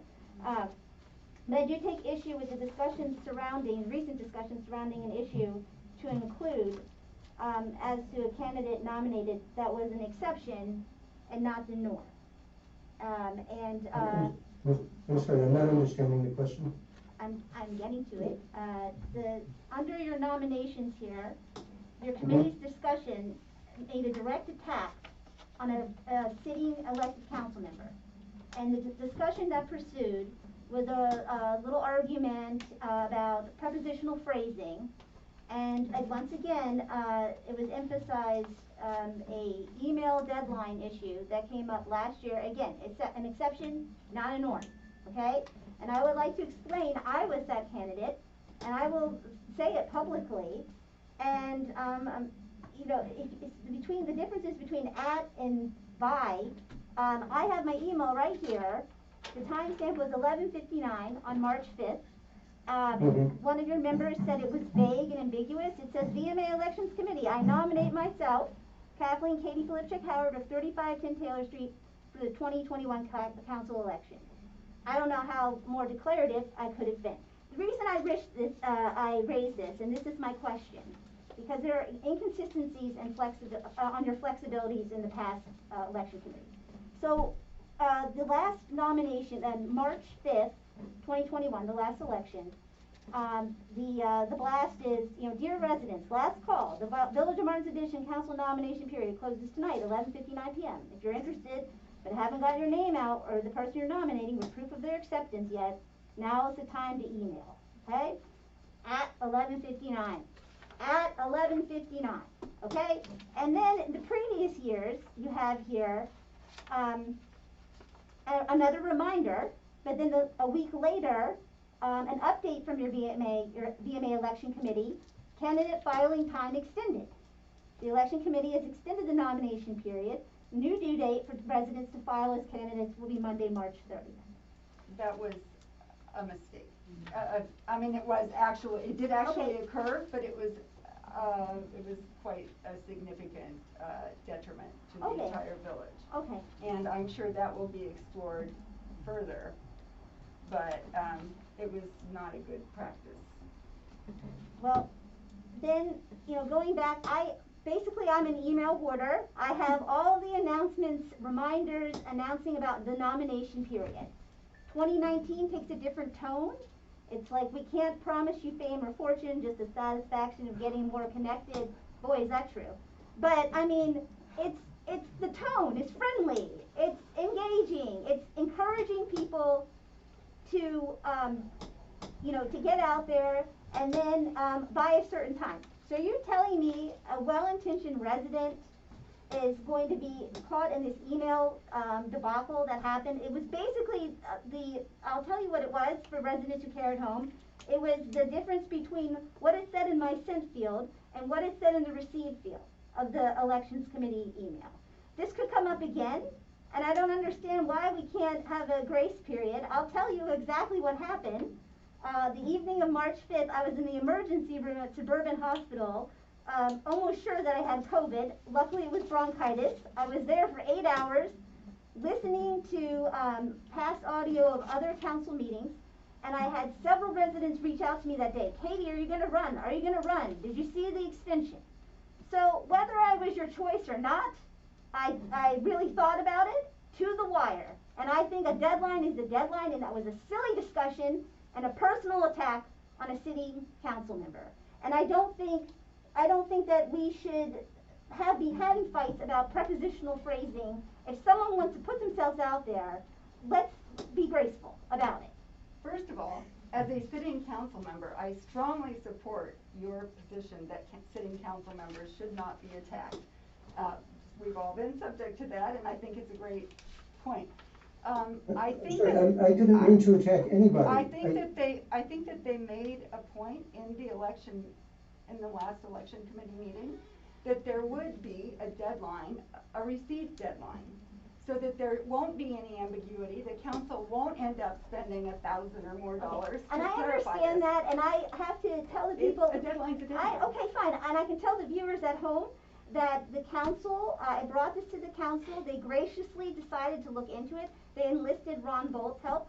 And if it was that much of an imposition, Ron, I will pay your hourly fee out of my pocket as a citizen, if it was that big of a deal. The reason I bring it up is there's inconsistencies here. And past years, it was like, just drop it into a mailbox. So this is a technological inconsistency with the way you used to do things, like you collected it in a mailbox. Was someone at the mailbox? How do you know that someone didn't drop it off at 5:01? Was someone sitting there? I just would like some clarification. I feel that should be considered, and your prepositional phrasing arguments were silly. Okay, I'm not sure that it ever was actually required that it be right dropped off in a mailbox. I know that when it was in but whatever, they can explore that. It's not really worth taking more time on this issue. Okay, Katie, so can I say something? Yeah. Katie, I really I did not mean to insult you by any means. We tried to allow more time for nominations to be submitted, and I guess at some point, if we set a deadline and then we say, okay, we're going to give a significant grace period, well, then the question becomes what happens after that grace period. At some point, it's not fair to the people who might have nominated themselves or been nominated, and chose not to because, you know, the time wasn't there. If you, I'm sorry, I don't know how to handle this. I would I just appreciate think the this is a question of suggestion. milliseconds. I mean, in 2018, it says What right would you here. suggest I do? How would you suggest I handle it? Well, I just think that I just don't understand the purpose of the committee. Katie, I'm having years- trouble understanding you. I'm sorry. Okay, I well, can't hear you. it seems there were flexibilities in the past. So is your committee just outlawing flexibilities on the technological deadlines in a sent versus received email box? I mean, say you have three incumbents that might possibly run this year, and say nobody by, you know, the 6 p.m. deadline has something in, but then somebody, a new resident wants to run, and you get it at 6, you know, o'clock that 5-7. Are you going to dismiss that and send the rejection letter? So you'd like to have, let's say, a 15-minute grace period So after Katie, the problem is it a millisecond, a day, 5 days, 10 days? If it's not a hard deadline, there will be a challenge on why can't you give another Another week. week? We were only a week late. Yeah, I was close. Yeah. I So really you meant need to have some kind of a definition. Okay, well, I volunteered at the Rollingwood polling place, which is now Rochambeau French School. And if you were in line by 8 p.m., you weren't turned away to vote, even if the line went around the corner. Of course, you had placeholders. Yeah, but that was 8 p.m. What is it, 8:05, 8:30? I don't know, we didn't all have our watches synchronized to the second, but I mean. Suppose they came in 2 days later and they said I Somebody could have was been there. in there, but I Well, just. the deadline should not be an issue. Fine, I apologize to those at home if this was an issue for you. I believe a deadline is a deadline. You know, you mail your taxes. If they're in the mail, they're in the mail and it's time stamped. So I just think. Just a quick question, It's a question about administrative, this is just a real, boring administrative question I have. So I direct it towards Andrew, but perhaps Niles is, so first, thank you, committee. You know, I've looked at it. I have definitely some thoughts in a few areas, but I just want to ask, so today we're not voting on anything. We're absorbing it. There's a lot more feedback. And Arthur, I commend you for your points of view. I do want to just, point out that there's one question in the survey that said, the annual survey, that the village election was conducted entirely by mail.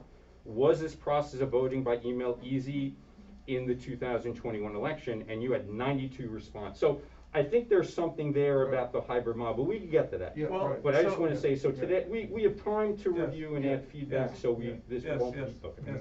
A couple of quick things. Number one, I don't want Peter to take on the burden of past election committee chairs and election committees. I don't think there was any bad intent, but I understand where Katie's coming from. It was a very, very sensitive time, and I think the outcome worked out very well. It worked out well. But again, I think there needs to be a discussion on a deadline or grace periods. We'll figure this out. We're gonna review this. Also, I just wanted to mention one other thing. Tiffany, I'll let you speak in a second. When I listen in on these committee hearing meetings, I felt pretty strongly about a hybrid model. So when I'm reading held entirely by mail, well, it's not entirely by mail, because there is gonna be an option based on this proposal to bring your mail-in ballots sealed to a sidewalk celebration to get a provisional if you've lost yours. So maybe the wording there is a little misleading, because I think the intent is by mail, but that there's recourse to bring it to the sidewalk event.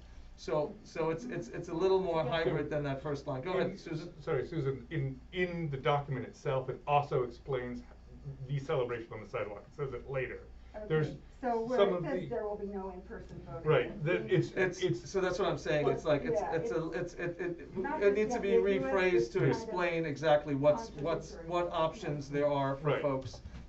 That's more of an editing question, Yeah, I yeah, think, yeah. to the plan. Yes, there'll be editing. Fine, I just wanna point Yeah, out one Katie, more Katie, thing. please. In 2018, it says you could drop your nomination off to the mailbox.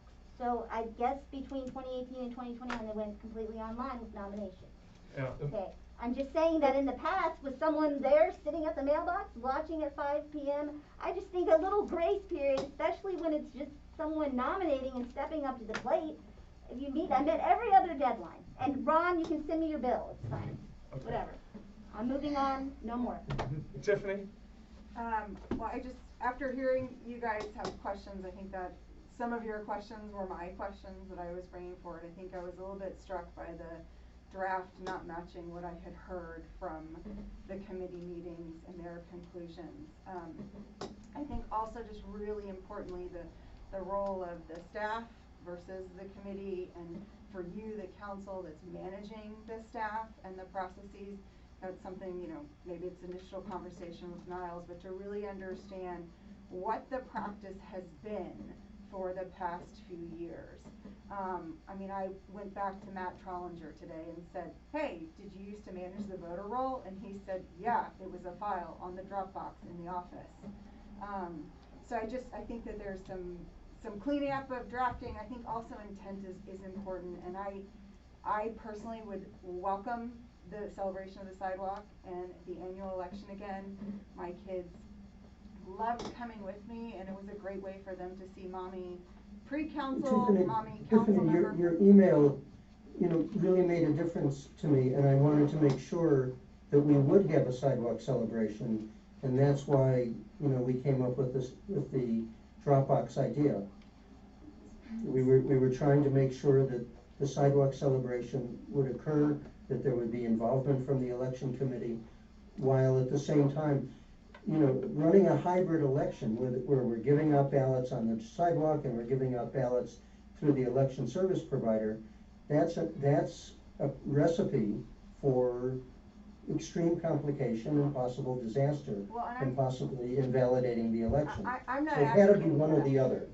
And I think that this is a good way to get the efficiency of a mail-in ballot while giving up none of the pleasure of, a sidewalk celebration and voting your ballot right there on the sidewalk in the middle of the celebration. To me, it seemed like and I think to the committee, it seemed like a very reasonable way to handle the problem. So, thanks, Peter. I'm not advocating for the hybrid or whatever as discussed. I think the cleanest way to do this, which allows all residents, if they want to vote in mail or they want to vote in person, is to say, we're going to have an in-person election, here's the celebration on the sidewalk. And then Niles sends out the email before that says, if you want to vote by mail, click yes, just like we do for leaf bags. And then he has a list by date certain of all of the qualified voters that want to vote by mail. That list is then sent to the vendor. That saves us the issue of potential double voting. You know who's got ballots from the vendor. You know who's potentially able to show up here at the poll. It also is respectful to the many, many residents. And this was a comment the election committee gave the council last year. Many residents said, we want to get back to in-person voting. We don't like this via mail. We don't like mailing out of state. We are angry about having a vendor do this. And I think if you approach it in a way that says, we're going to have an election with the celebration on the sidewalk, but we will make it very easy. You don't have to request an absentee ballot in the same way you used to. You just click yes, and we'll get you a mail-in ballot to your home. I think that respects what's currently in the charter, which has not changed. Tiffany, I disagree. I think there's a lot to be said for the sidewalk celebration, and I think our proposal keeps all of it. The only thing you're not doing is you can come and mark your ballot right there. It's just we're not handing out ballots on the sidewalk. That's the only difference. Was that agreed to by the rest of the committee? Yes. Well, there was concern, and I believe the chairman actually raised the issue of, what if somebody has lost their ballot and they want to come? They should be allowed to vote. There was a discussion about, would it be possible for the staff to have ballots here? And then that person who came forward and said, I wasn't here and I lost my ballot, my dog ate my homework, whatever, that they should be given an opportunity to vote in person at the time. I think one of the other things that was raised, and Niles can speak to this better than I am, he's been the recipient of I just moved into the village this week, I finally have a bill to give you, I want to be added to the voter roll. On the day the rolls were closed, you know, he was closing, I think that was 2019. It was in 2020. 2020, Mhm. right? I just think that there's some practical things here that this draft, made much more complicated than. Yeah, the recourse, Peter, just as a question, I thought the recourse was if the dog ate the ballot, that during the sidewalk celebration, you could be issued one, but here, is it you can only request one and it gets mailed to you in like an overnight? Yes, it would be mailed to you. Is It that would be right? Okay. mailed. All right, I just wanted to be clear Our- about that. Our expectation is that the service provider, the contractor, will send it by overnight mail so that the voter would get it promptly and then could vote it and has a full 2 weeks, or almost a full 2 weeks to send it in, and that should be enough time for it to arrive.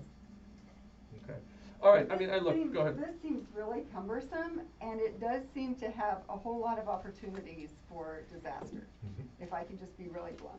I think there are any number of ways this could really go badly wrong with, I mean, why not just do, if you must have a hybrid, why not just have the ballots here at the sidewalk celebration and use the mail-in as absentee, in lieu of absentee, and just do it, as was done pre-pandemic. Andrew, I'm gonna make a motion. I think we talked that there's a draft, there's time for feedback, including council members and residents. Well, this is a good time for us to give them our feedback. Okay. Yeah, I think Well, this is why don't you good. continue, and then I'll be more than Well, happy to I'll just chime. stop and Well, you can take the floor. the question is, so Susan, the question for you, do you wanna go through, because I think one resident, provided me with feedback on just the timing, the dates, and making sure that they all align correctly. So I think, you know, there might be a need to dig a little deeper to make sure that all of that, that all that works. Yeah. But if there's preliminary feedback that you think will be helpful for the committee to go back and either revisit with their members and or adjust, and you wish to do it now, by all means, I mean, Shall we do I it? think I'm gonna need to read it a little more thoroughly for me to provide additional feedback. So are you suggesting that we do it, individually, provide, feedback to the committee? Well, one approach could be, we take this into consideration, and at our next council meeting, we can have an agenda item. Pardon? Yeah, we'll have a cleaner draft too. Yeah, but then we have to get feedback to the committee. Right, and so when is the next Specifically. committee meeting? We've had three in 3 weeks in a row. I know. So I don't know, Peter, when you were planning on having the committee meet again, but maybe we can schedule something that allows for council members to provide feedback before then? Is that how you would wanna do it? Yeah, that would work. Okay, so I guess the question is, how much time do you think we need to provide feedback that could help guide Peter's? It's up to him.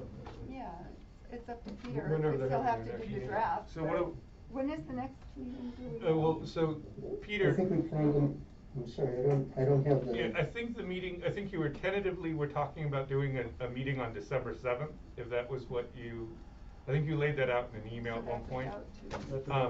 How does that sound for you? I think under the circumstances, that's too far away. Maybe we should have one a week from now. That's Thanksgiving. Yeah. I don't think on Thanksgiving, Peter, by all means. The week after Okay, I'm sorry about that. Maybe the Monday, it seemed like we've done Monday meetings, maybe the Monday after Thanksgiving, though I'm not sure how many people are gonna be looking into this during family time over the weekend, but,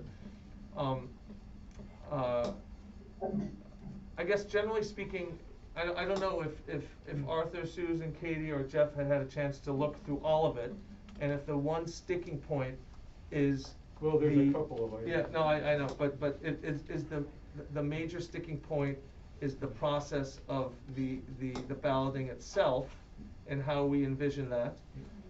If there's date-related issues, we're not even gonna start with the charter amendments, the proposed charter amendments, that's a whole different, can of worms, I think, for the council. But maybe that's where we can start with our feedback. Yeah, and then I guess the other thing, and I'm hearkening to like last year when there was a draft, and I'm not sure how many meetings we had by the election committee. A lot of it was done, I think, between meetings, but the real question becomes, at the end of the day, the council will vote on it. And so I think there's probably not gonna be consensus on everything, which is just the way that it is. So I think that as part of the feedback, ultimately, if there are decisions that have to be made about certain things, those also would be presented to the council to take vote. Because maybe we will have unanimous consent on certain things, but it's possible that there may be some differing of opinion, and then we just may have to take a line item vote as a council to just make decisions and move forward. Here's a question for Ron, and maybe the council members know the answer. I think your hair's grown since we started this council meeting, so it doesn't look quite as short anymore. Can it be done administratively, where almost like pre-conferencing a bill, where there can be a back and forth between council and the committee, or between council members to tweak and suggest language, or does that have to happen in an open meeting setting? If there's a quorum of the council, it would need to happen at a meeting, because that would be quasi-legislative action. But we could send back marked up copies. Yeah, you can. Individually, sure. Individually, yeah. Okay, Yeah. okay. Yeah. We have a hand raised. Mr. Chairman, you may also consider having a discussion now about general direction amongst the council members, because that could then inform the committee work. Mhm. But if you guys are all individually sending different things, Right. that might frustrate reasonably. Right. Yeah. So I think one suggestion. I just don't know if there is a direction. Oh, one suggestion to make from an administrative point of view is that if we get a set of everybody's responses and a set of different ideas, we can put together what the lists that the council have in common and what are individual concerns. And that way there can be direction given in some way or another of how the committee is to proceed. So whether it's by sending it to a central repository, Peter, or myself, and then saying, here's all the things that they have in common, and then going back to council members individually to explain where we're at. Does that make sense, Ron? Do you see what I'm saying? Yeah, it does, and I think Tiffany raises a good point. The council may want to vote tonight on some of the big issues to guide any amendments to the draft. For example, are we going to use a vendor? Yes or no? Are we going to return to an election in person with an absentee ballot option, or do we want another mail-in option only with a box available at the office for those who want to drop it off? And maybe those are the big issues that, if decided, make amending the draft easier. So, okay. I just don't know if we're prepared to do that right now. Yeah, well, not right now.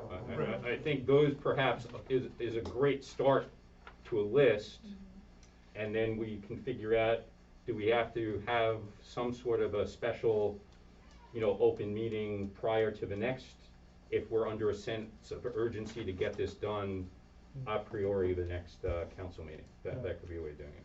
Yeah, and I think Susan is in the comment section mentioning, is there any feedback from the annual survey that could help direct us?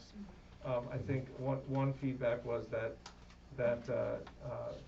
was the process of voting by mail easy in the 2021 election. I think that's the closest we'll get to people either appreciating or not, and it was 108 yeses and 9 no's. So we know that was, a process that was. It worked. The it process worked. worked. Overwhelmingly. Yeah, It worked. Yeah, Yeah. but there were also a lot of people who said, I want to return to the right. celebration on the Exactly. sidewalk. Well, Exactly. I'd like to Not clarify really. a lot. What does a lot mean? And I'm not saying that that's to be answered.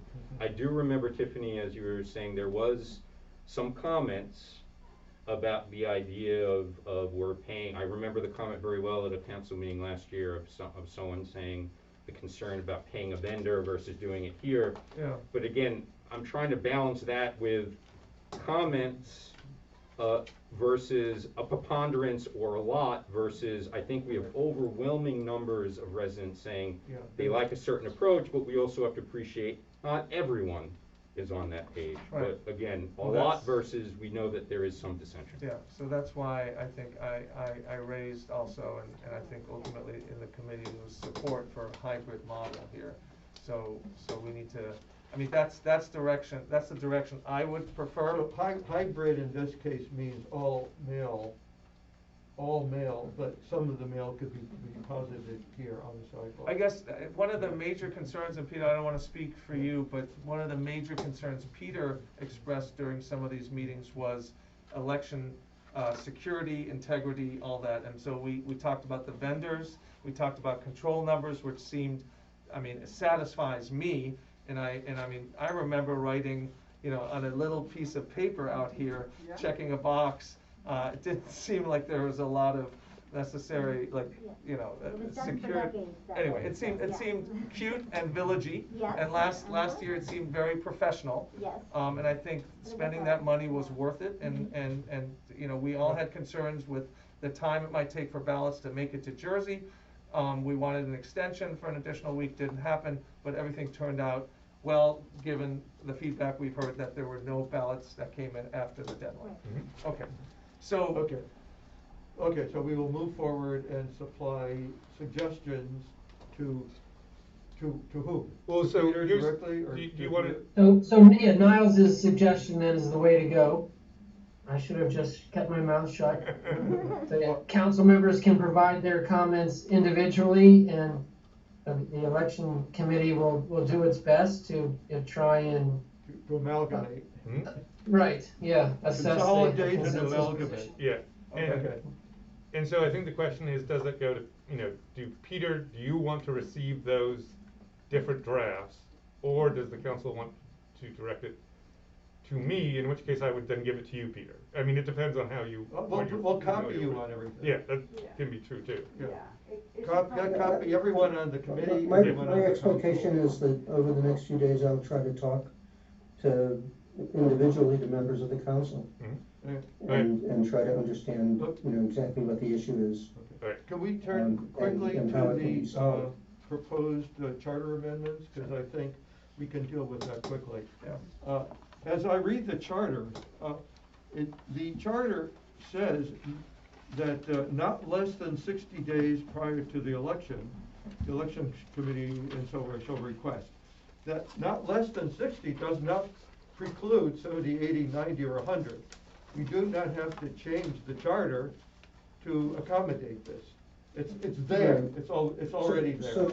So I understand that 60 days is a minimum, and in fact, to the best of my knowledge, committees have in general gone well beyond the 60 days. In other words, they've generally used 75 days or something similar to that. And I believe that that's been the practice. And, you know, it's just that the amount of time that's allowed here is less than is practical. And there should be a mandate in the charter that makes the elections work. In other words, you know, to have something that essentially renders the election or the nomination process very difficult to comply with, I think that does not make sense. And Peter, the it charter doesn't should lay out constrain a you. plan. If it requires 75 days, you got it. It's not, and the charter process takes months to do. Since it's not precluding or not prohibiting the things that you want to do, I don't see the point. and also with the second one, the same thing holds. It's in at least 2 weeks. It doesn't preclude you from doing longer. Right. So you got it. You can do it right now. And the third one on the not having a runoff election if there is only number of candidates filling the open seats. That only is applicable during an emergency, under an emergency declaration, which was relieved in July, and so right now it's not applicable. And 602D. 602D.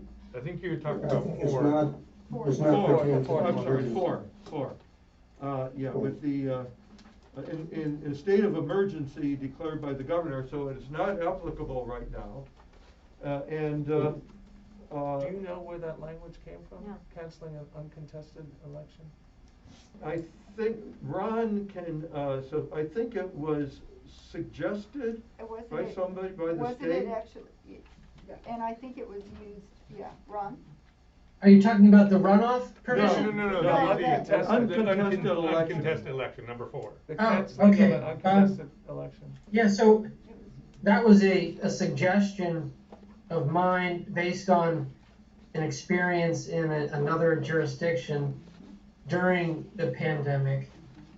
And I don't believe it was Section 5 or Section 3. I don't remember exactly which, but that community raised the question. We've got an uncontested election. We're concerned about having to handle ballots for safety reasons, and we don't want to ask our election committee members to put themselves in an unsafe situation, and we don't want to pay a vendor to do it and ask the vendor to put themselves in an unsafe situation. So why do we have to have an election if it's uncontested? And then they looked at a Chevy Chase View, which had this provision in their charter already, allowing cancellation of uncontested, and I think Chevy Chase Village as well. Yes. And so that was the reason it was. Okay. If the election is uncontested, and there's a safety issue with running the election, might it be better to avoid the burden and expense and potential thing? Okay. And so by having an uncontested the election. concern. But I recognize you are then prohibiting a write-in candidacy. Yeah, that's right. That was the concern, that the That's the uncontested concern. election Right. might not be uncontested if there are folks that wanna be, that are written in. Right.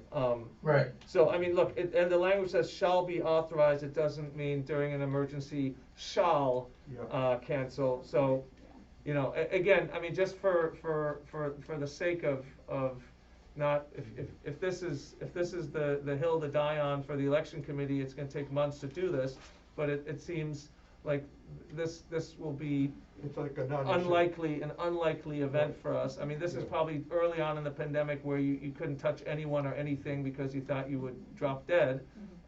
So understood. But anyway, Peter, your thoughts there?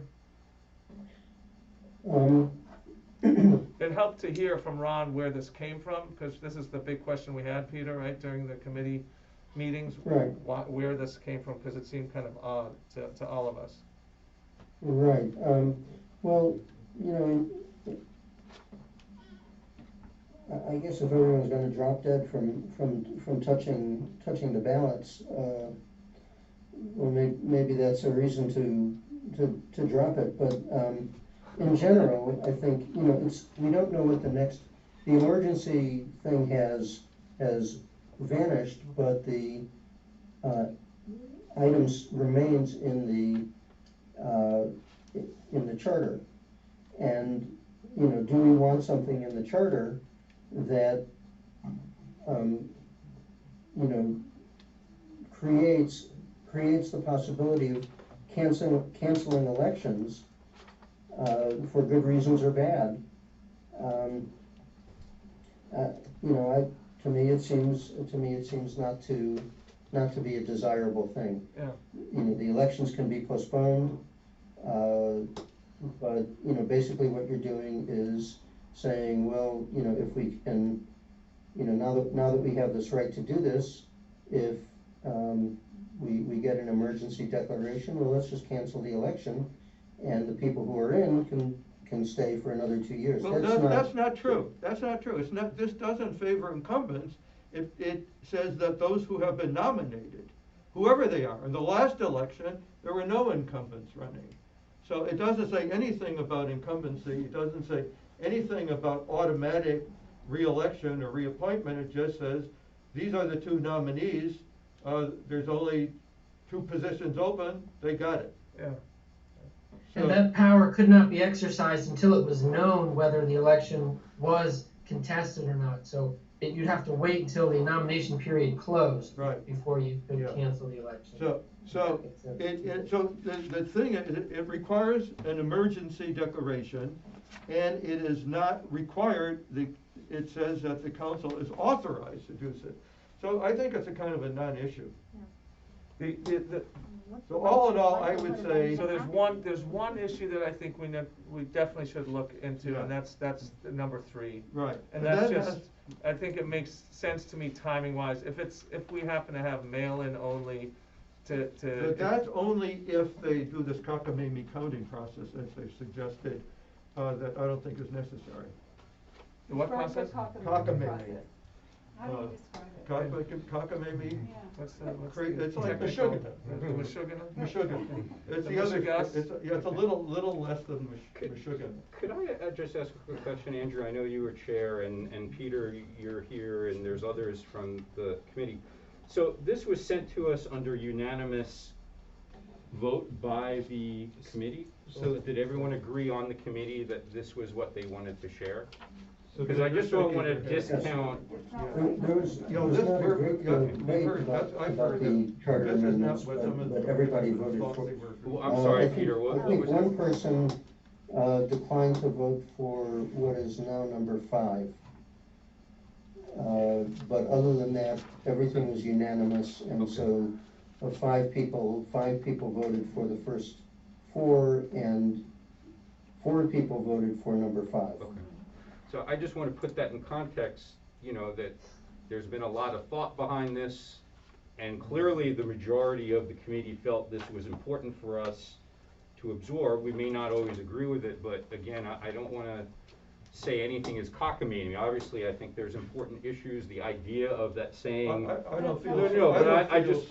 But I'm just trying to appreciate the many hours that went into this. So again, I'm looking at this, and I personally, I also, when I see something that says canceled, now I'm hearing more information. I'm kind of considering. But again, I don't know if I'm in a position to say. Has an election ever been canceled? I want a little time to absorb it.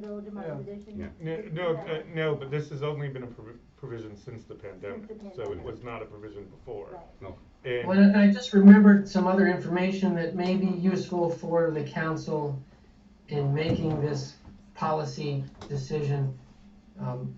As I said before, it's in the charters of Chevy Chase Village, I believe. I know it's in Chevy Chase Views.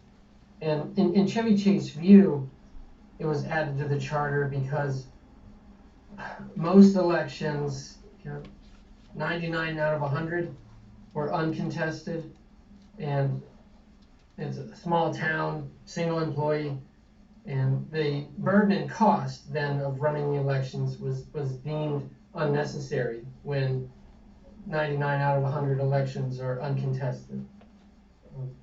So write-in candidacy would be precluded. So the council might consider, do you want to preserve the ability for write-in candidacy? In my recollection, since 2006, I think there's been 1 write-in candidacy in Martin's Additions, and there's been 1 in the town of Chevy Chase. I don't recall any others other than those 2 in the 16 years. And over 129 years, election years. Okay. All right. So let's move on here, and I think we have a proposal to provide feedback to Peter individually. Okay. Right. And I guess if council members have time to do so in short order, as opposed to weeks on end. It would be helpful, Peter, if you're planning on maybe as early as Monday after Thanksgiving, your next committee meeting, if you can check with your committee members, if that works, then we can make it our goal to provide feedback in advance of that. Does that work for you? Let me look at the days. So that's the 29th, is that correct? Mm-hmm. November 29th. I'd say let's move it forward one day to the 30th, just because people may be traveling and, you know, just to give a little extra time. Okay, is that okay? About that. Yeah, that's fine. I mean, we can figure out how to do it. Okay, Niles might be on travel, but okay, Peter, we'll confirm that. Okay, we'll talk about that. Okay. I'm sorry, you'll confirm what? We'll just confirm the date. Niles is traveling on that day, on the 30th. On the 30th. So it's just a question of organizing everything to make it work. Okay. Or maybe a day, when are you? So I'll be back here physically on Wednesday the 30th, or Wednesday the 1st, so December 1st. It doesn't have to be the 30th, it could be. Right, so you can either do it the 29th or the 1st, because just the 30th is the day I'm flying, so it's just a question of when you want to do it. So we can also, we'll have to get feedback from your committee Mm-hmm. members as well, if they could do the 1st, or the 29th, so we can confirm that, okay? Good. Thank you. Anything else, Peter, before we move on at almost 10 o'clock? No, I must say, I did not understand everyone's reasoning, you know, why this plan was, and I'm looking forward to individual conversations with the council members.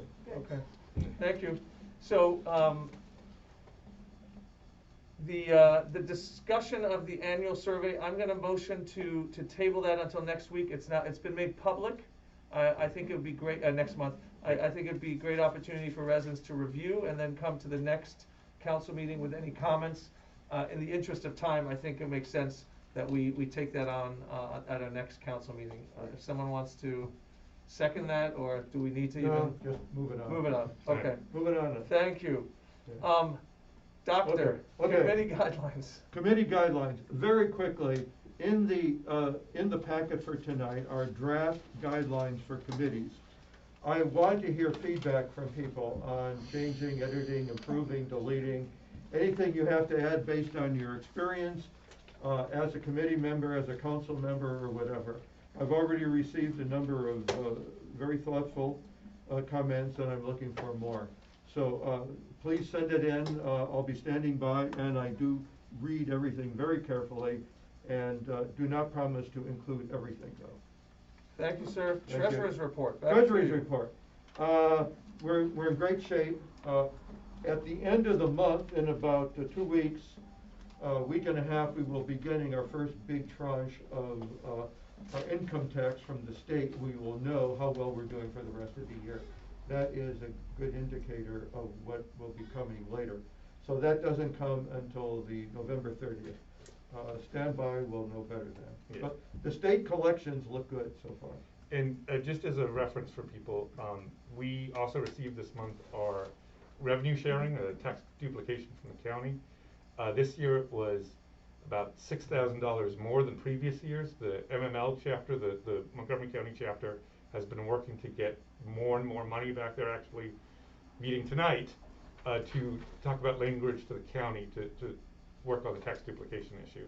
But we were able to get an increase from the county this year. Good. So. Okay, thank you. That's it. Thank you. Manager's report. Yeah, so I'll go through this very briefly. We're we've talked a little bit about some of the stuff, the walkability stuff we're doing. The leaf vacuuming, the next round of it is supposed to be next week. And so before, on the Monday, Tuesday, and Wednesday, we can talk about how we're doing it and have a more detailed conversation. After that, but that's supposed to be the next one. And then the audit was submitted. We'll have the review from the auditor. It's generally done at the December meeting, so that's something to put on the council's radar as well for that kind of thing.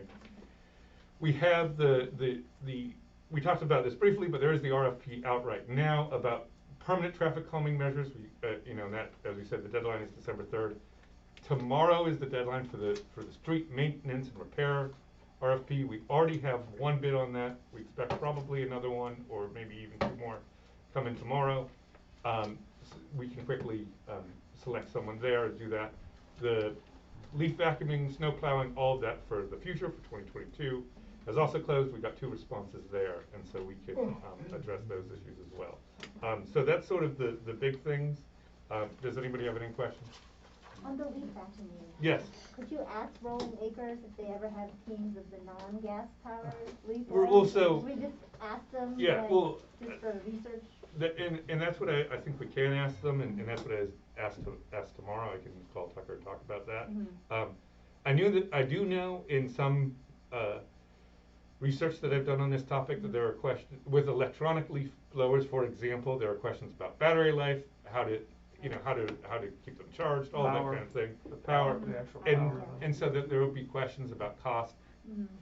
What they would consider the cost of the village versus us. This is not something that was in this year's RFP. Right. So as we go forward, we can sort of talk about that more. I just put out, I think Monty brought up last year, there is, again, as part of your research, there was some buyback program that maybe in DC, again, we may not have the resources, but. Yeah, Just might be right, interesting. and we can look at that, and then also there's certain, I mean, one municipality has banned leaf blowers in their community, gas-powered leaf blowers. Again, there are questions there about technology and use, and the county has looked into this as well, and so if the county does, that also changes. I have to tell you, I have an electric one, and it's very loud. I mean, it's not all the sound things are the same. But it's plugged in, or Yeah, it's, but it's plugged in. okay, it's not like a rechargeable battery. Right, which is where, when they're doing it, they're going down the street and things like that. Well, And then and they- also just the vacuuming, the vacuum is Yeah. also loud. Yeah, Yes, There's that your makes blowers, sense. and there's the vacuum. And there's What's the the vacuum buyback, as the well. buyback program, what was that, Jeff? I There's have to, we have to buyback reference program it. in the town of Chevy Chase. What are they buying back, I'm sorry, I didn't The catch that. gas powered gas leaf powered. blowers. Leaf blower, yeah, so you can okay. do things like Give that. rebates to Okay. To residents. Okay. I'm not saying that's for us, No, but, no, you no, know, yeah. I just there's didn't noise, understand but it. it's also the pollution in the air. Yeah. Okay, Alright, fantastic. So now, the grand finale, the last opportunity for this council meeting for resident comments. Who, if you could raise your hand raise your or hand. virtually if- or. Virtually, or if you show your face. Okay. Oh, we Susan. got one hand up. Susan Khan, please. Oh, you're still muted. You're still muted, Susan. I'm asking you to unmute, so. Hi, sorry. I just wanted to circle back to that annual survey that was done, that Jeff mentioned. It just seemed really important that so many people found it really helpful and easy to vote from home. I mean, the numbers were really interesting. I didn't know that before that was said, but I hope that will be taken into account. And also the sidewalk event can have, I guess everyone will read about it, but I think there are elements in that sidewalk event that are still there. So anyway, it doesn't have to be either or. Yeah. Okay, great. Thank you, Susan. Anyone else? Yep, Marty asked to. Oh, Marty? I'm asking you to unmute Marty, so it should press there. I got it. Thank you, Niles. And I put some notes in the chats about elections. Between Frank Carell and me, we ran the village elections as the committee chairs for many, many years, better part of 2 decades. And any council member who'd like to know what the prior practices were, I want to invite you to just get in touch with me. I'd be more than happy to fill you in. For example, until last year, or the year before, we've always had the village voter roll verified by the committee. So that's a electoral responsibility, and putting it on the staff is not considered the best practice electorally. So again, just to clarify that, because I think Arthur said it was a staff responsibility, but it's always been statutorily. The voter roll has to be verified or should be verified, has traditionally been verified by the committees, just to clarify that. And to offer my services in terms of expertise. Just, minor things here, and again, I appreciate the council's process here to give Peter and the committee their feedback. I think that elections are really important, obviously, or I wouldn't have volunteered to be the elections committee chair all those years. So thank you for your close attention to the quality of our elections and to good procedures.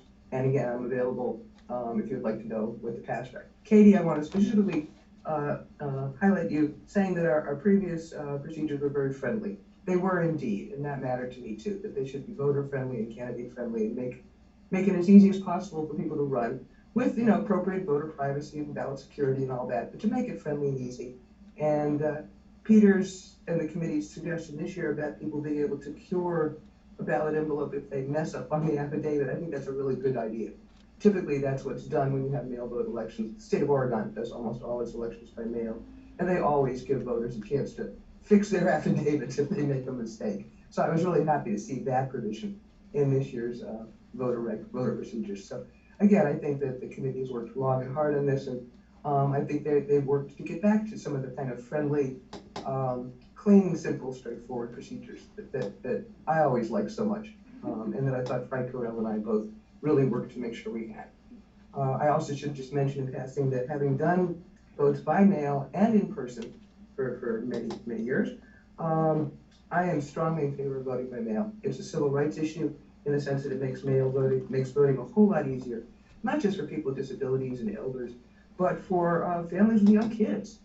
And a 3-hour voting window in person really can disenfranchise a lot of people.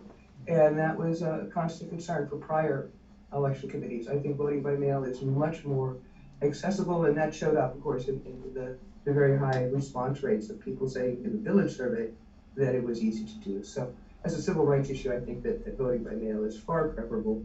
It also has the benefit of really increasing voter participation, which is what we want. We want community engagement, and voting by mail wins hands down compared to voting in person in a 3-hour window. So just call on me if you'd like more background. I'd be happy to help anybody who's got questions about what we did in the old days. Thanks. Bye. Thanks, Good Marty. night. Thank you, Marty. If there are no other comments from residents? I just Yes. have a council comment. This is the first meeting that we've all 5 been sitting around the table. Wonderful. Jeff entered midway through, so I think it's deserving There's of a a mazel mention. tov and in mazel the- tov and mazel tov. Just cockamamie mazel tov. Okay, it's wonderful. I would Katie? also just like to, I know I'm a week late, but thank the veterans of Martin's edition, like Arthur, you told us about your service. And I just want to wish everybody a happy Thanksgiving. All right, thank you. Thank you. So I motion to, anyone wanna? I'll move. Second. All in favor? Aye. We are adjourned. Thanks, Thank you for everybody. everyone Thank you. Have a great sticking night. around. Turn off the. Yep, just